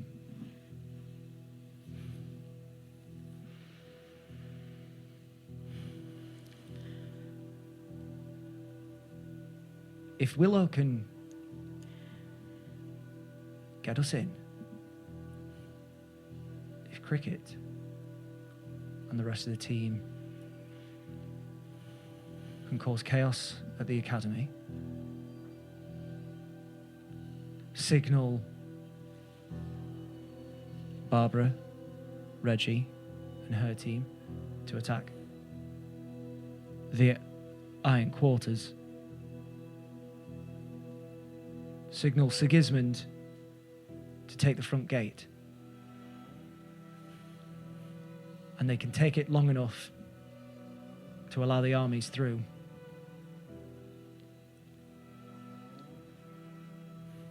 If Matthew and company can fight back the soldiers to give you time,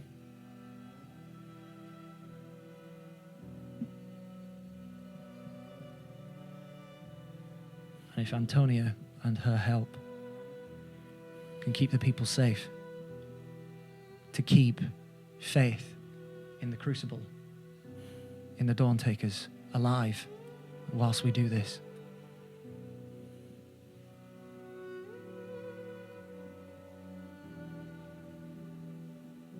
And then if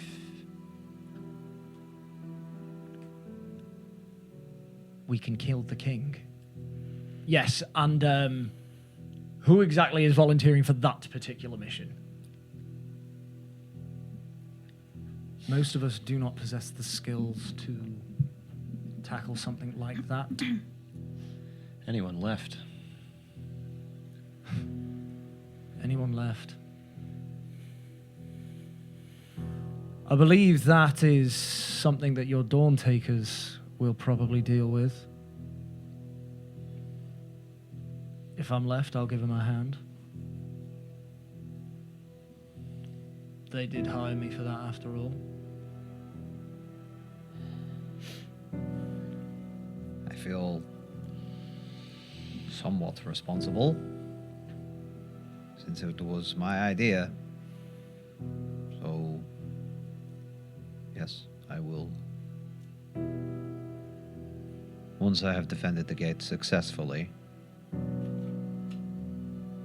I will go forth.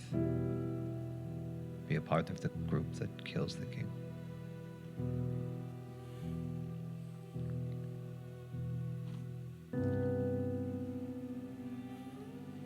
Well then.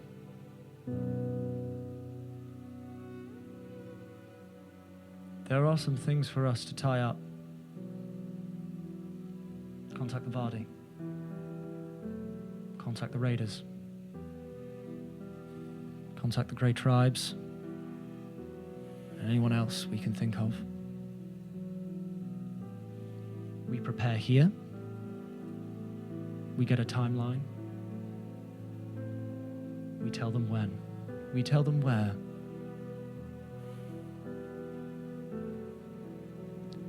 And then we try and give this country the freedom, the justice, the life that it deserves.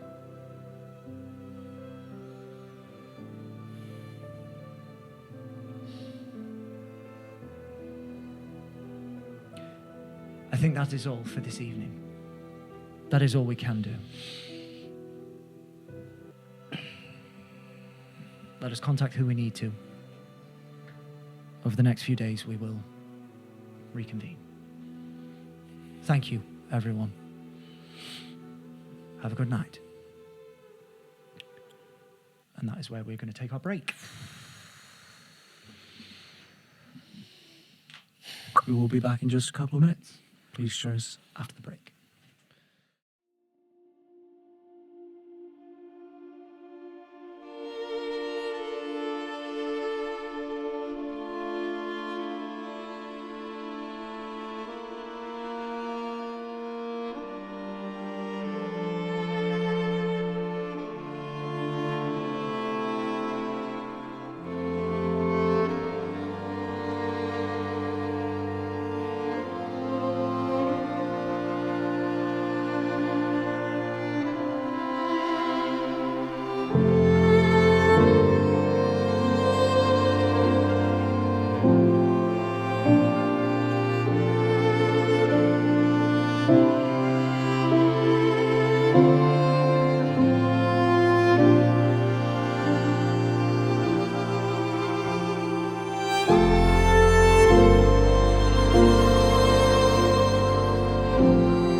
And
welcome back. Dawn Takers, the meeting is adjourned. The members file out of the tent. They go about their business this evening. What would you like to do? Tony turns to Willow pretty much as soon as everyone's left the tent, or we've left wherever we are. You guys can leave as well and just hang around outside if you'd like to. There are members of this meeting milling about. Would it be when we're alone, or with if we're as a 4, or is it? Yeah, even if we're as a 4. Okay. But she'll like turn to Yeah, you. Willow, you know that I can't.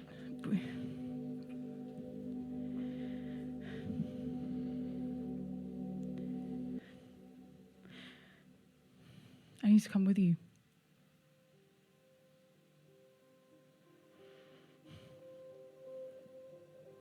I don't need you. I know. I know.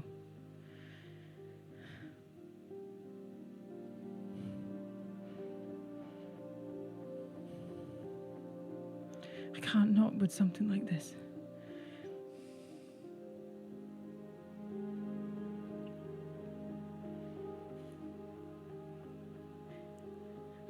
Not even for him. I don't. For you, I can't. We need to stay together.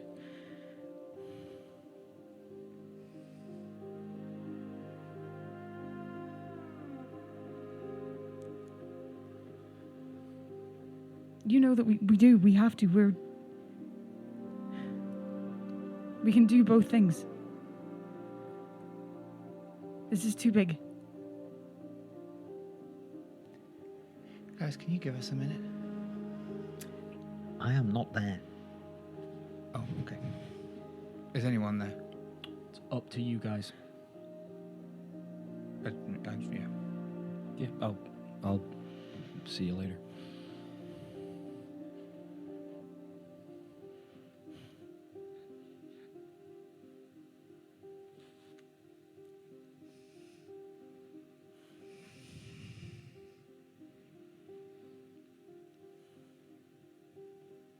Is it really about concern for me? It's both. Do you not think I'm capable enough? Yes. And what are you worried about? I just don't want something to happen and me not be there. Come on. But you can bring me back. Not if I'm not there.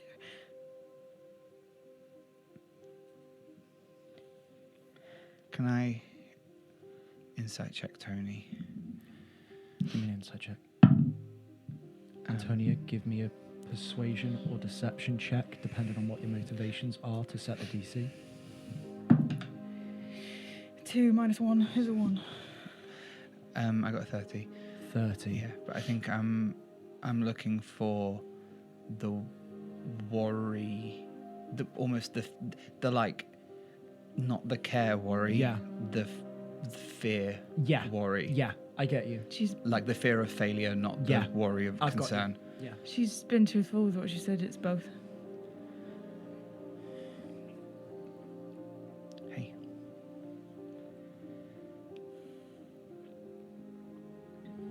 I think I've got the easiest job.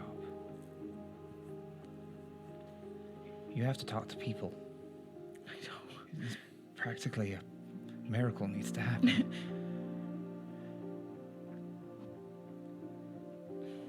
But if something were to happen to me and you weren't able to save me, it would suck. And it would hurt.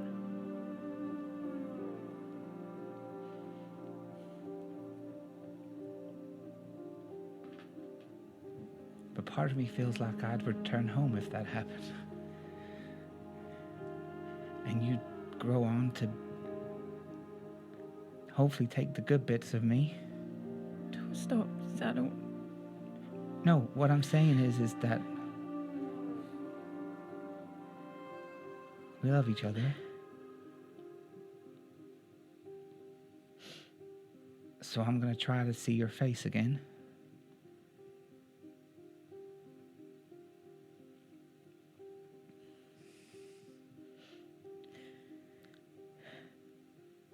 You won't be failing me if I die.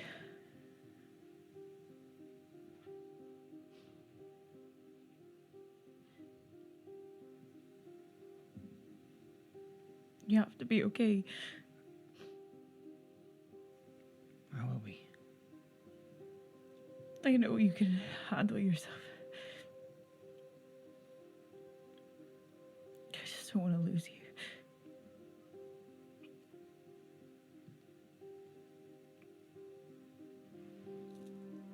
You won't.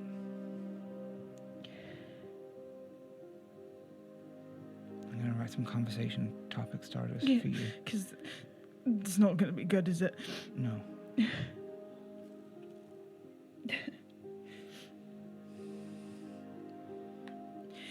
I think she just hugs you. I think she hugs her, but I think if there was a camera, you just see there's this real. There's like a. Willow can't say what she wants to say. Like there's almost a bit of a numbness towards it. But she holds Tony.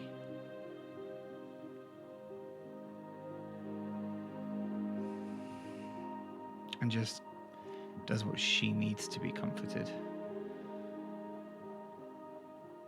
Until she kind of calms down. Thank you. Mm. Yeah.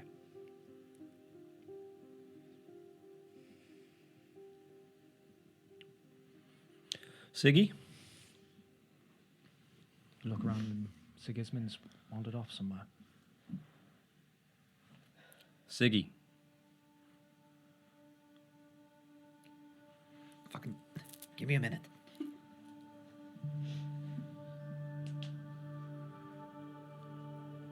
Okay, but only a minute. Okay, it's slightly longer than a minute, but 5 minutes. Golden tongue run off again. Oh. Problem. You've gone to find Reggie. That's who I was looking for. It's going to take you a while. Okay. Give me 5 minutes. I'm looking for the elf. She's right here, you dickhead. Fuck. I'll run back. Shall we move somewhere else so that he can't find us? No, I need to speak to him, and it sounds like he needs to speak to you, so go on. All right, well, I need to speak to you too. So let's wait for the bards and then we'll settle our business afterwards. All right?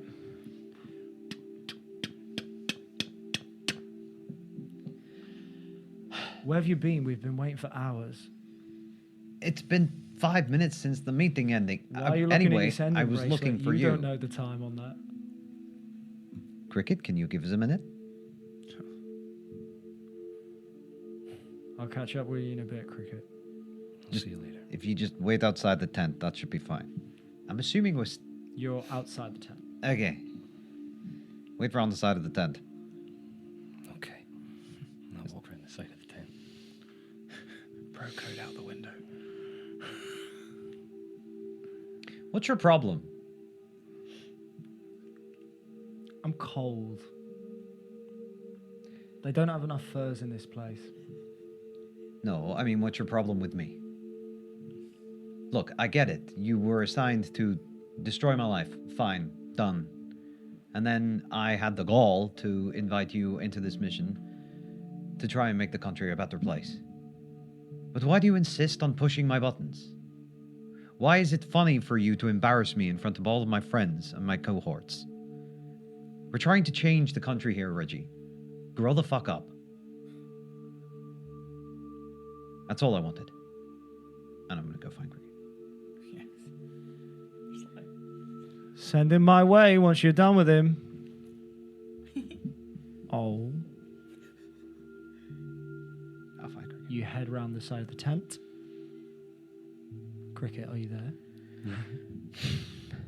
Elf wants to see you. Can we go to the river first?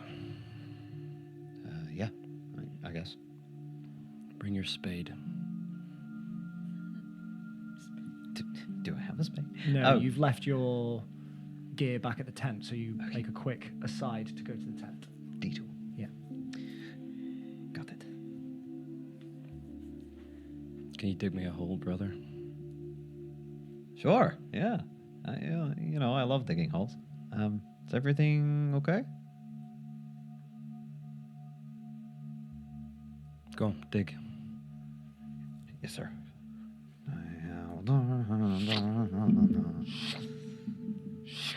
Not too long.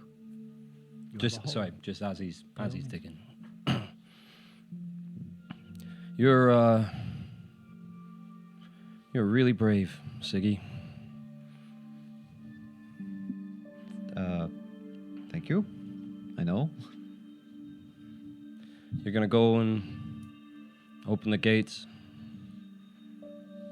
and hold them open against an endless tide of Iron Guard until the armies get there. Well, I mean, I don't think it's going to be endless. And besides, I won't be alone. So... You I won't be with assume- us. No, that is true. But a lot of things need to happen at the same time. So...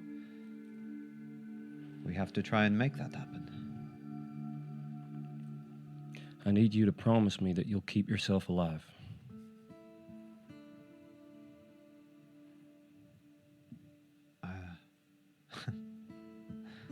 Of course, brother. Hey.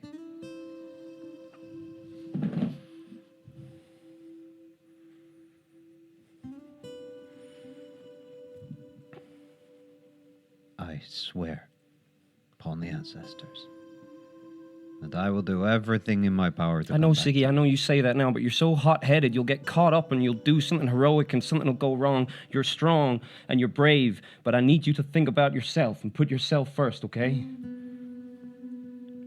I don't do that anymore, Cricket. I'm not selfish Siggy anymore. But We're not gonna be there. you will be in a sense. No, I won't be there. You'll be by yourself and you'll have to look after yourself. I was by myself for a long time. Siggy, before. I put something in your drink in the home gang. You- I'm sorry. I know you said not help you, but you said do what you think is right, and I didn't want to let you die. And you probably would have been fine by yourself. I know you would have been fine by yourself, Siggy. You're strong. You're the strongest person I know, but I couldn't take that chance, and no one's going to be there to look after you now.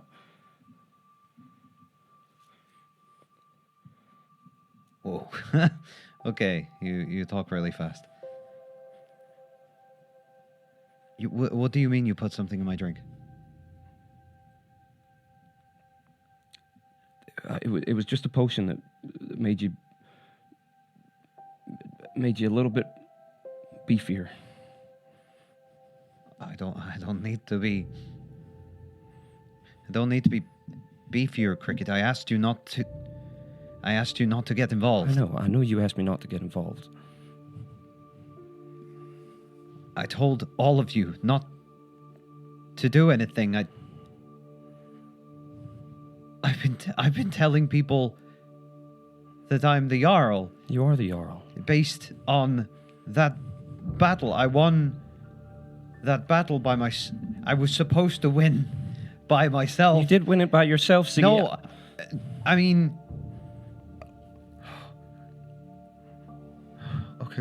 Okay. This is fine. I mean, I still won the Holmgang. You know, Astrid is dead, and I still proved to myself before the entire clan, and it was based on a lie. It's not a lie. Just we did. I mean, yes, Cricket. It was because. Oh. Why am I digging this hole?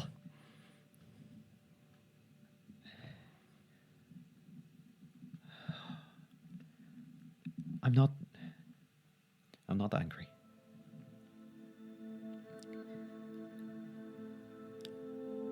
I'm not angry.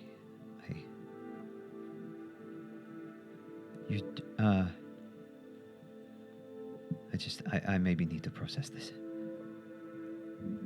Siggy, I truly believe you could have won that fight, but if you hadn't, and I hadn't done anything, and I'd stood by... If I hadn't, then it should have been that way. That is what the ancestors would have decreed. That is honorable. That is tradition. I don't care about honor, I just care about you. I care about honor, Cricket. I care! And you have...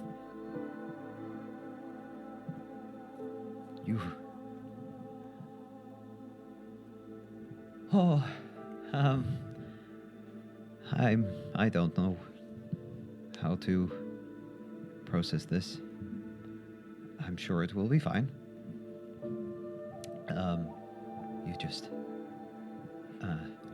You didn't understand. That's all it was. You didn't think it was wrong. I don't care about right and wrong. I just don't want to lose anyone else.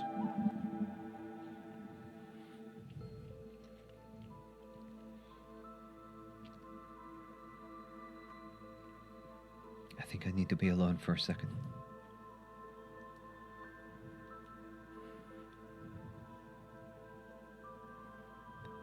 Why don't you go and find Halfar?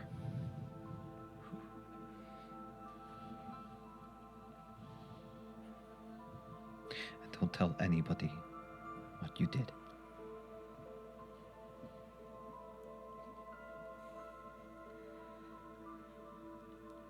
Just keep yourself alive.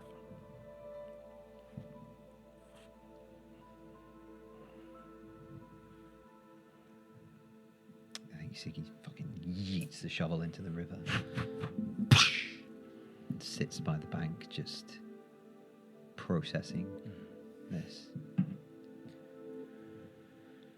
What feels like a betrayal.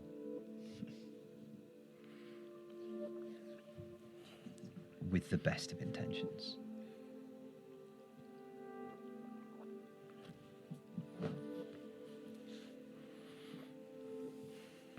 Thank you, Siggy. Cricket, where do you go?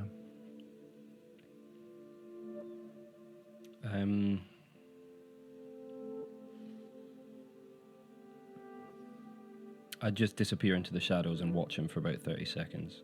And then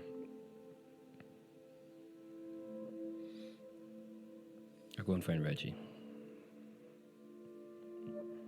Loop back to the tent and start from there. Trying to find them. Turn the corner. They've not moved. You done with Sigismund?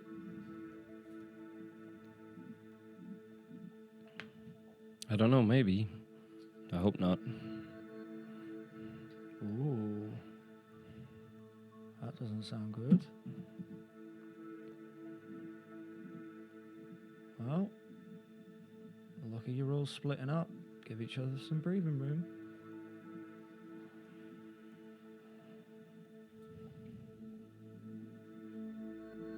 You want to do this now, or do you want to do this later? I'm not making small talk with you. We'll do this now then. I got something for you. Reaches into a pouch on the side. That what you're looking for? And you can see Halvar's bow is in their hands. Yeah, thank you. Very welcome. How does it look? Is it Pristine. still single magpie feather?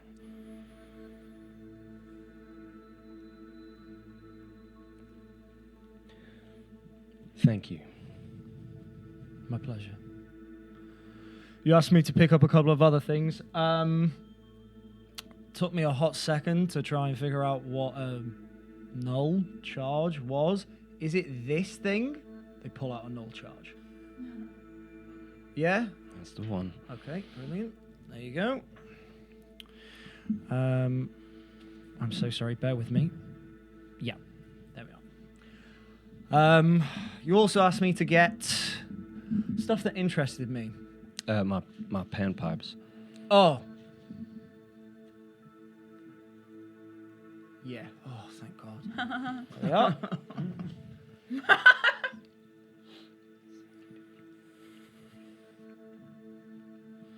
Took some rudimentary magical weapons. I've taken the liberty of distributing those throughout the people. Hope you don't mind. I don't at all. There's a couple of things that I thought might be of use. It was pretty difficult to get anything exemplary. Certainly not without anyone noticing majorly. That already is something. But thankfully, your enemies are the realm, so no one's really going to give a shit if your shit goes missing. Right. Here you are. That's the first thing. They hand you 3 pieces of pristine, what looks to be like copper wire. But as it shifts in the light, you can see that there's a spiral of arcanic runes on each of them. Thought they'd be helpful for certain groups. Short-range messaging. These are wires of messaging. They hold a number of charges to cast the message cantrip. Cool. I mean, actually, it's probably worth you hanging on to one. Yeah? Okay. Sure. I don't mind if I don't have this. I'll be flitting about with people, so you can give it to someone who you think it would be more worthwhile in their hands. But I don't know. We'll need someone in the square. You can have it or you can give it to Barbara. These are very short range, so I ain't going to be able to reach you in the whole city. It's not like those. And points to your sending bracelet. All right, well, let me think and I'll work out where they go. All right, okay. Now, seeing as you're going to be oh so sneaky, these will probably be very useful to you. She's done good. Brings out 2 gold medallions with an eye on each one, and the eye has been there's like a hole in the middle, not like a pupil, like a hole on a closed eyelid. These will stop you being seen. 2 amulets of proof against detection and location. Sick. very Oh my nice. god. Very nice, very nice.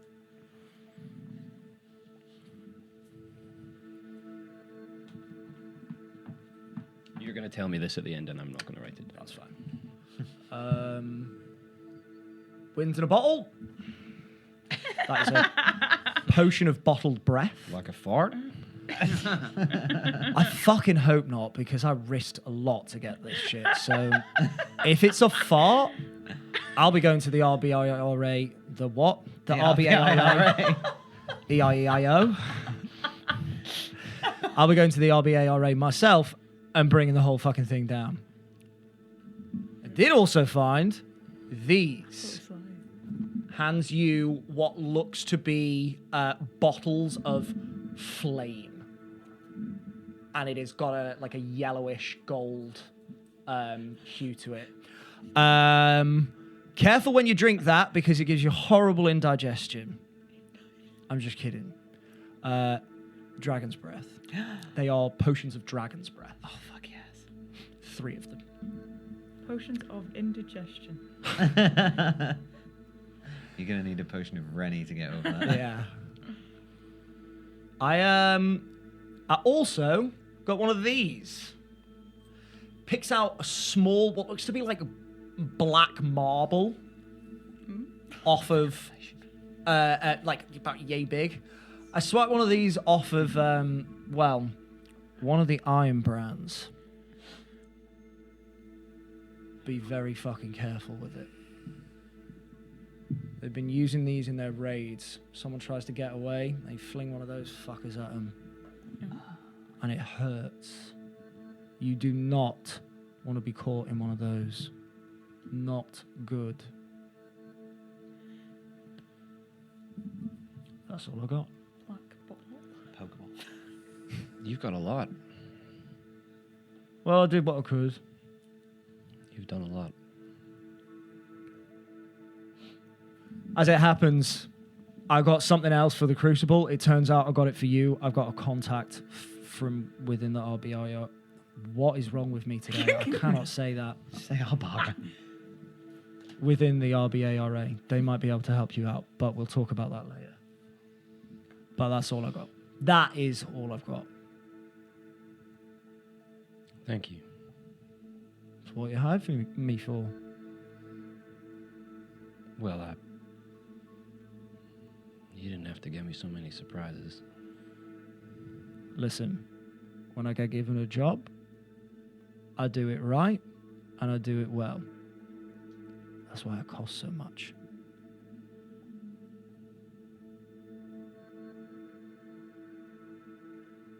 I'll pull out.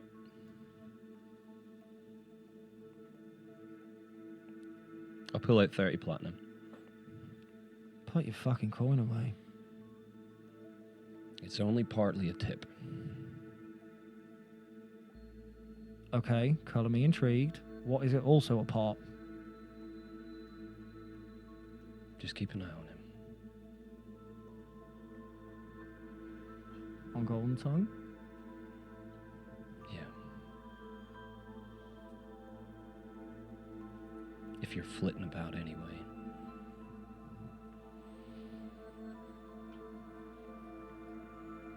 Consider it done. Thank you. My pleasure. Anything else? And it's one of the very rare occasions where they regard you with sincerity. Just enjoy your evening. I don't know how many left we're going to have. Thank you very much for that little macabre lullaby. I'm going to go to bed. Probably have some nightmares of my impending doom. I do struggle not to be disarmed by your wit. That's why I do it. Survive this and apologize to Willow. We might actually end up friends. Ooh. And you still asked me to do a job. That must have sucked. Fair play. All right.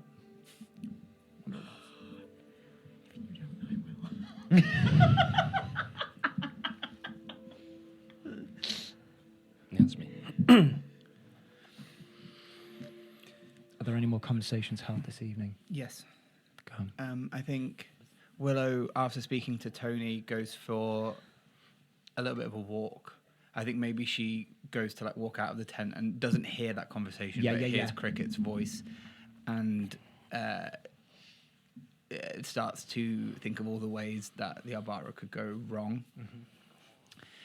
But it makes her breath start to quicken, so she goes to get some space, and thinks about something going wrong with Tony,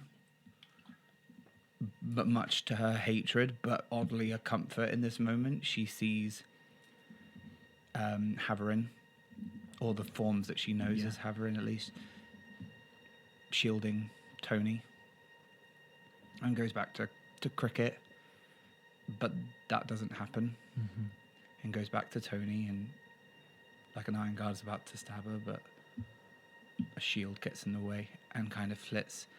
And I think as she tries to figure out a way in which she can stop Cricket from getting hurt.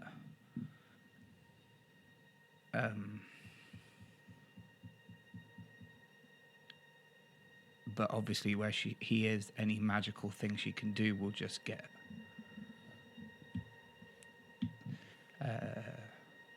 removed. And I think as she comes to this like realization that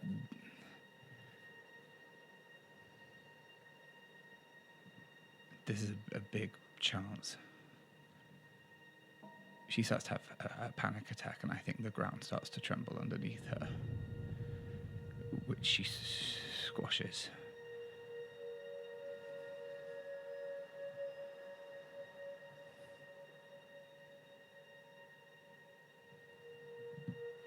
Siggy, where are you?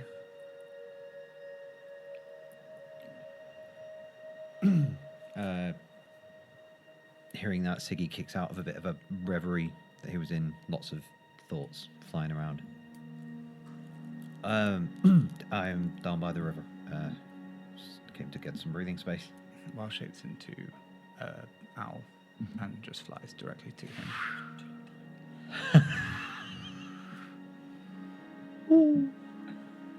Don't do like that. Becomes Willow. Hey, I thought you were someone else. No, it's just me. You okay? She'll get down on her knee and put her hand out in blood, In blood? in soul, In soul? in body. In body? Yeah. You know, we already did. Yeah, I didn't mean it before. That's not possible. I didn't know I meant it.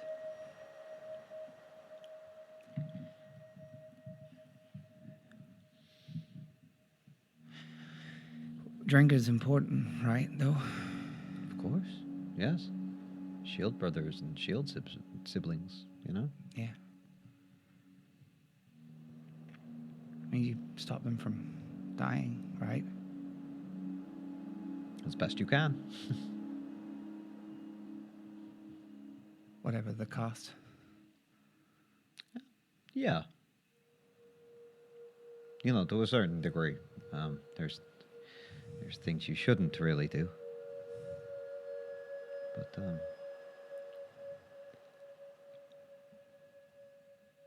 yeah. You protect them with your life.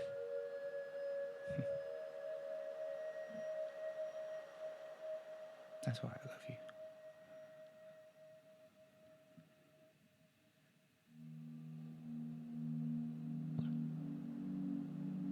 That's why I love you all.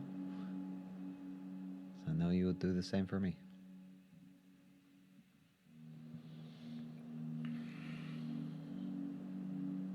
What's this about, Willow?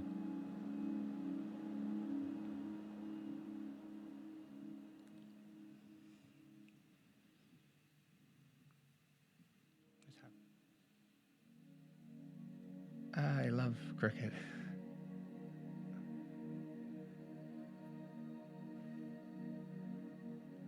We know.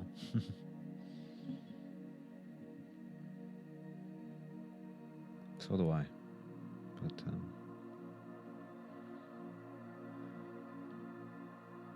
probably in a very different way. But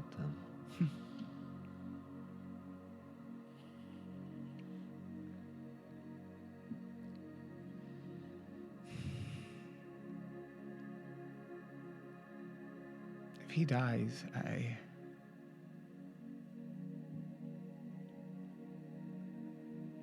if I die,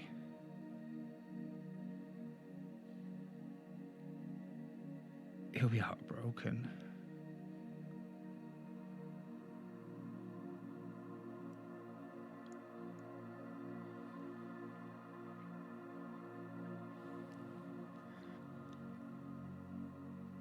Siggy, if he dies, and I think you'll feel a tremble, but he'll stop.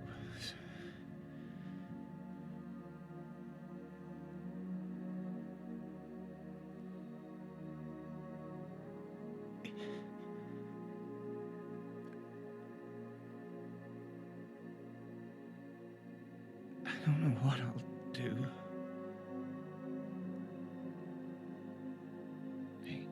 and he'll go to like take your hands, both of them, and sort of kneel in the dirt next to you.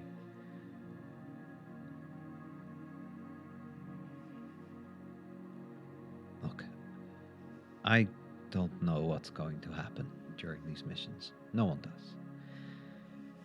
We can only hope for the best.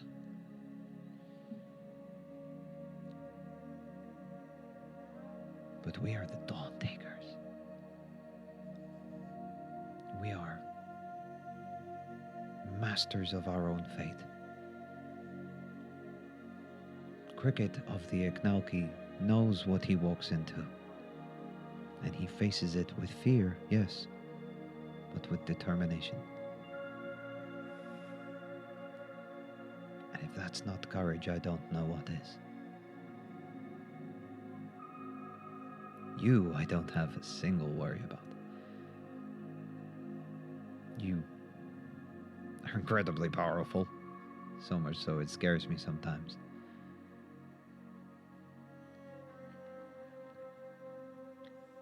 But you know what's really going to get us all through this fight? You and Cricket especially. Is that bond between you. You are my Drengar, yes, but there's something between you that might be even stronger.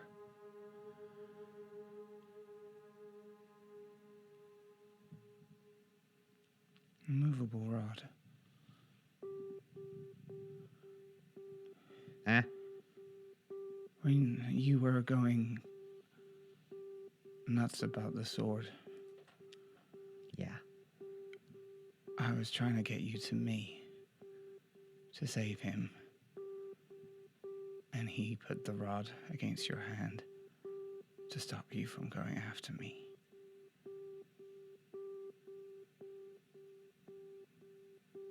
That's what he does.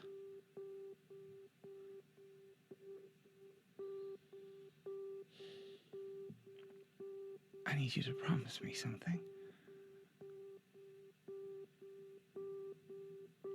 Anything. Stop him.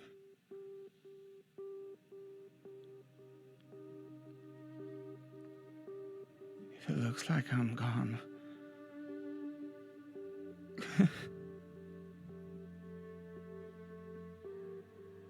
and if he looks like he's about to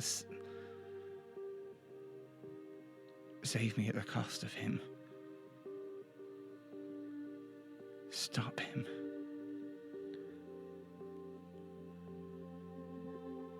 Although I can't. Siggy.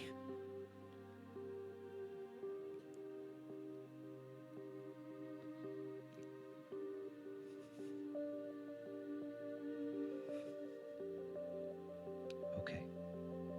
Promise.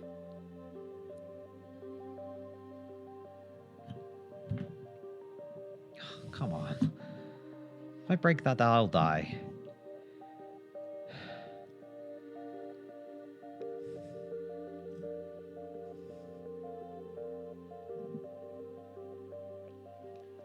In blood, In blood, in soul, in soul, in body, in body. you will choose cricket.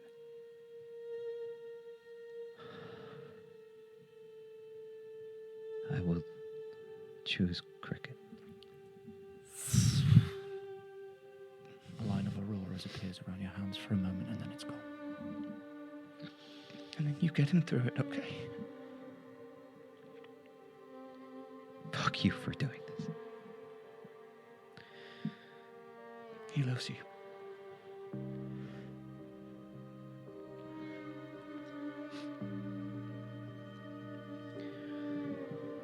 The only reason I agree to that is because I don't think you will ever die.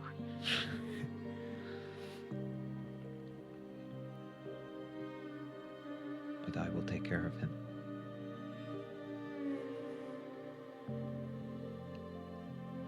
Thank you. All right, go back to doing whatever it was you were doing. Pondering. The pond. That's funny. Yeah. Come on, I'll walk you back to the camp. And we walk back to camp.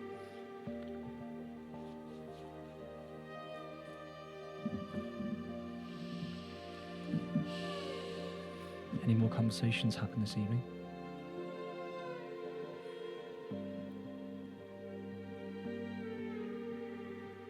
Artius at one point does find you, Cricket.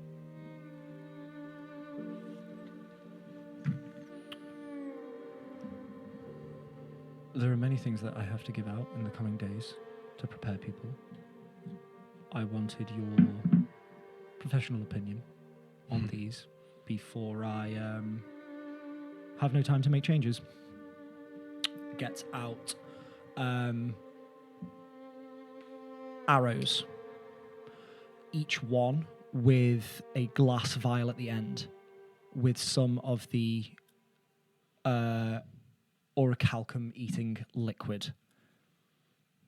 I thought that these would be very good for you, seeing as you are quite accurate with that. Reggie told me that you were getting it back, so I took the liberty of fashioning these. Hopefully they'll be of use to you, and they'll probably be more accurate than the vials. Let me see. They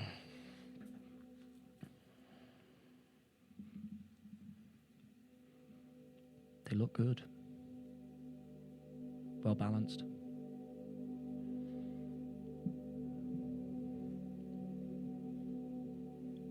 You don't have any basket head arrows that you fill with straw for making fire or anything, do you? You don't have your hands on that.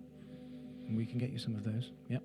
I just think they'd be better for long range. If this catches the air, it's top heavy, it'll start sinking. Maybe if you got something like that, it'll fly a little bit easier if you can put the potion in the middle. But these are good for maybe short to mid range. Okay. I don't think I'm going to be long range, but I think we should share these out between people who might need them. How many do you have? That's it. This one? They have handed you a bundle of 6. The rest of the liquid has gone into the files for other people to throw. I figured you could make use of these as you are one of the best marksmen that we know. And we don't have many. Mothieu isn't necessarily the far away type of fighter. He's very much the sort of get stuck in with both of his hands sort of fighter. Yeah, you just need to glue them to his head so he can headbutt the stone golems. If we survive this, I would like to see you do that. Me? Because that would be hilarious. I'm not going to be able to glue his hands to his head, am I? Glue a potion to his head. Glue a potion to his head? so he can headbutt. Oh, I see what you mean. I might actually be able to ask him to do that, and he might say yes. Truant. It'll make him laugh anyway. Oh, well, that is a sight I'm sure would be haunting. You want me to have all 6 of these? Well, they're yours. If you want to share them out, do with them what you will. I crafted them specifically for you, different to the vials, because I hope that they're more accurate or more easy to use over a longer range. Oh, they're perfect. They're perfect. Okay. I'll have a talk with the teams and By see all if means. I think anyone's capable, but Share them out as you see fit. I got a lot of toys tonight. Well, there are more coming to you. A couple of these shakes one of the regular vials of the liquid. But yes, we've done what we can to prepare. You've done a great job. Don't say that yet. Long way to go, but thank you. Anyway, that's all. Everything else will be distributed in the next couple of days. Did Sigismund get in contact with his people yet? Do we know?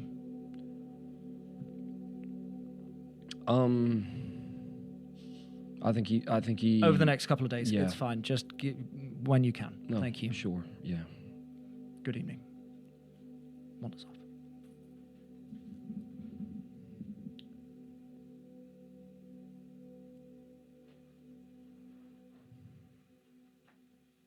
Does anyone else speak to anyone else? I think if the night starts to wind down, Willow will try and find Cricket. Yep. But that'll be at the end of the night if there's anything there. Unless there's much else.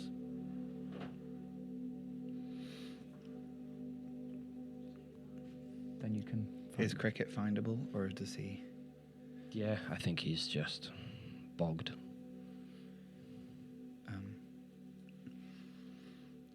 Hey. Hey.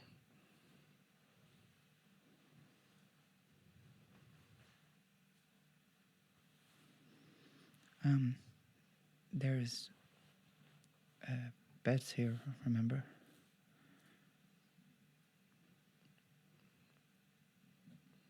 Yeah, I don't have much energy to talk, so.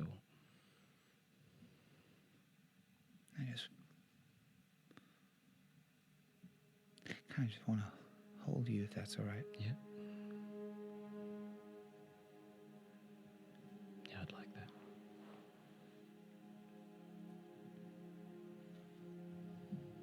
You okay?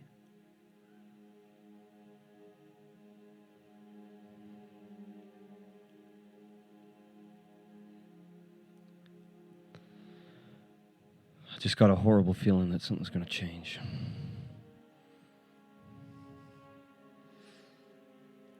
It is about to change. That's the point of this. I know, but not in the way I'd like. What would you like?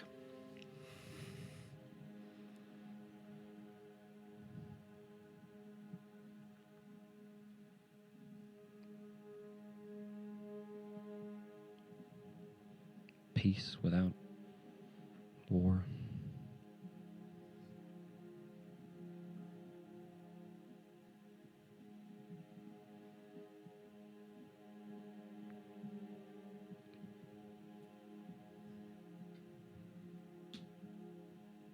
I looked at everyone in the room tonight and I was just trying to work out who I was going to see again at the end of this.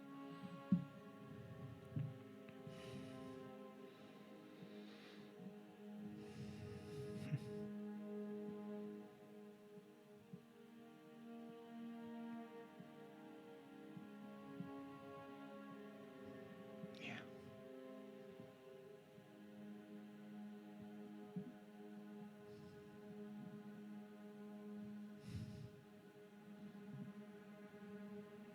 You just gotta make sure you say everything that you can.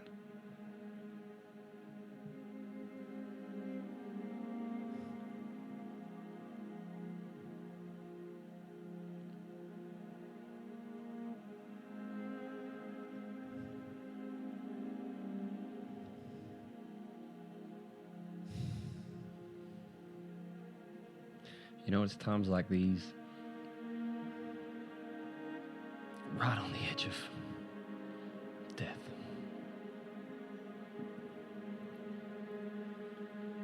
that you never feel more alive.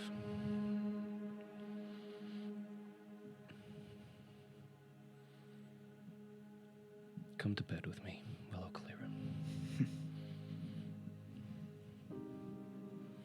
Okay.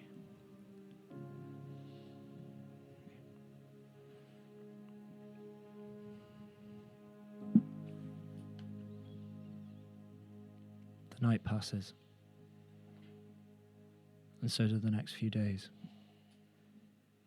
Getting in contact with your people, you learn that they are a couple of days out. And they will be soon with you.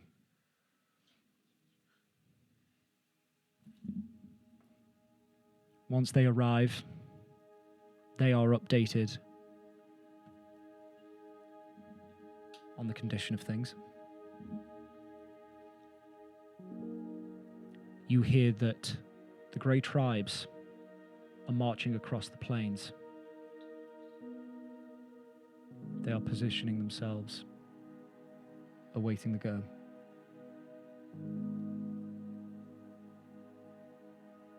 You contact the Svanhild clan. The gate speaker is ready to send their forces through.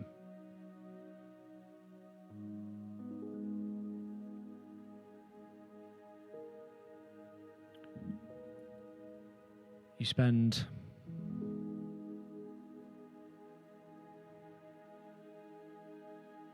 just under a week with the Crucible as these pieces move into position. Can it be said, not right now, when you tell me all the things you gave me, that I will have handed them out to the right people over the course of the couple Absolutely. of days? Thank you very Absolutely. much. Otherwise, that is All a of lot those pressure. no, that's quite right. All of those preparations are made. Artius hands out whatever items he needs. We will get to those in the future. Do That's not worry. perfect. Thank you. Does anyone else do anything else within this week? Very briefly. I think I just try and spend as much time with everyone as I can. Sometimes blethering, sometimes just being silent together. I think Cricket and Tony especially just sit in each other's company and I don't know, almost meditatively watch snowfall or watch sunset turn to skylight. Fuck me, night sky. I'm wrecked from this episode, Jack. Do you to yourself? I don't know how willing Siggy will be with Cricket. I think, actually, given the fact that the Vardi have arrived now, Siggy probably spends most of his time in amongst them. Kind of feeling really conflicted and almost trying to... It's a strange stance to take, but he's almost like avoiding both Cricket and Willow. Just you and me. Oh no, sorry, we've got Reggie. That's fine. Lol. I'm joking. Avoiding her as well, or them, whatever their pronouns are. A mystery. Yeah, just kind of avoiding them for very different reasons. Not through anything malicious. Yeah. Just because he doesn't know how to deal with That's it. fair. And there's too much going on outside of that. The promise to Willow and the, let's face it, betrayal from Cricket. So yeah, I think he spends a lot of time with the Vardi. Are my parents there? Have they come? Parents are there. Lovely. The Yeah. Vardi have moved as one. Excellent. That doesn't So- mean the Vardi, every single member of the Vardi are going to join the fight, but the Vardi have moved as one. Yeah. So they're all there. Sick. So yeah, I think he just spends his nights comforting himself with them. Yeah. And behaving like he's home. Perfect. Super quick. I think you three would see a really soft side to Tony over these next few days. I think she would be like open with you all and like hugging you all more than usual and with you. But if anyone else was to join the conversation, she'd be like straight back to what she's usually like. Yeah. But I think you definitely see a more open side of her. I think, yeah. Yeah, I think between them, as the week goes on, there'll be an element of like prior to, like living in when Willow was living in her delusion still, and she didn't know about the protector or any of that. Like that relationship would probably be there, almost as if like we've taken the holy symbols off and the robes off and the necklaces off.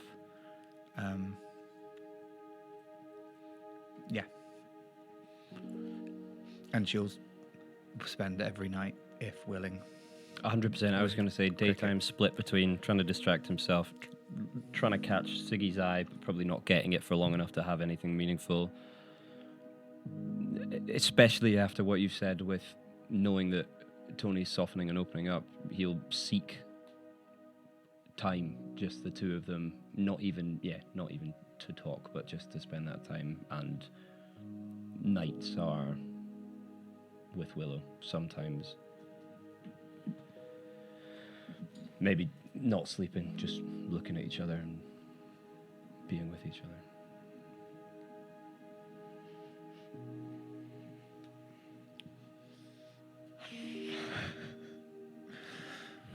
You're a nasty man, Jack Fletcher. Fucking hell, man. What are you about to do to us? Asteroid.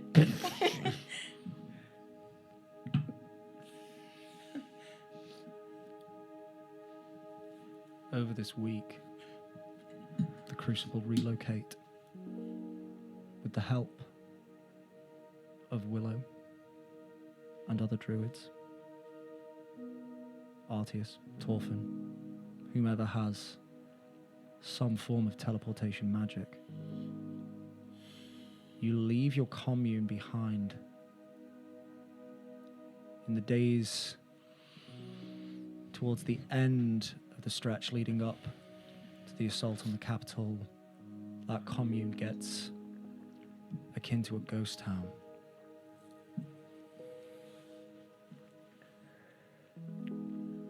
The Crucible's forces sequester themselves at the base of the Argadorn summits,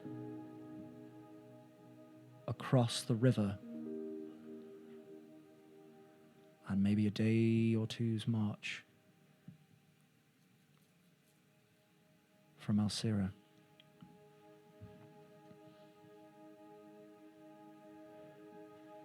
You are as by all means. Are we like when it gets to when it would be the next day? Yes. Just I'll jump Perfect. in. But I'll tag you in. You are as prepared as you are going to be. And tomorrow, the assault begins. she will force all of us to sit down, and she will do Hero's Feast. Incredible. So that we all have that. Thank you. Yeah, and how many people? It does up to 10. Up to 10. Yeah. So if we know who's going to aid us in anything, Perfect. some of them could join. But I will discuss that with you. Okay, cool. Later on, Sick. and we can decide who else is allocated that, because that will be very important. Yeah. Thank you. In the morning, your mission begins. Tonight, you rest. You sleep. You dream. You are visited. Antonia. And that is where we're going to end tonight's session. You did that, Jack! I'm going to miss. Nothing hard. Those dragons make really good torpedoes. Yeah, they really glide. Yeah, don't they actually glide. Jeez. Fuck! I love Jack Fletcher.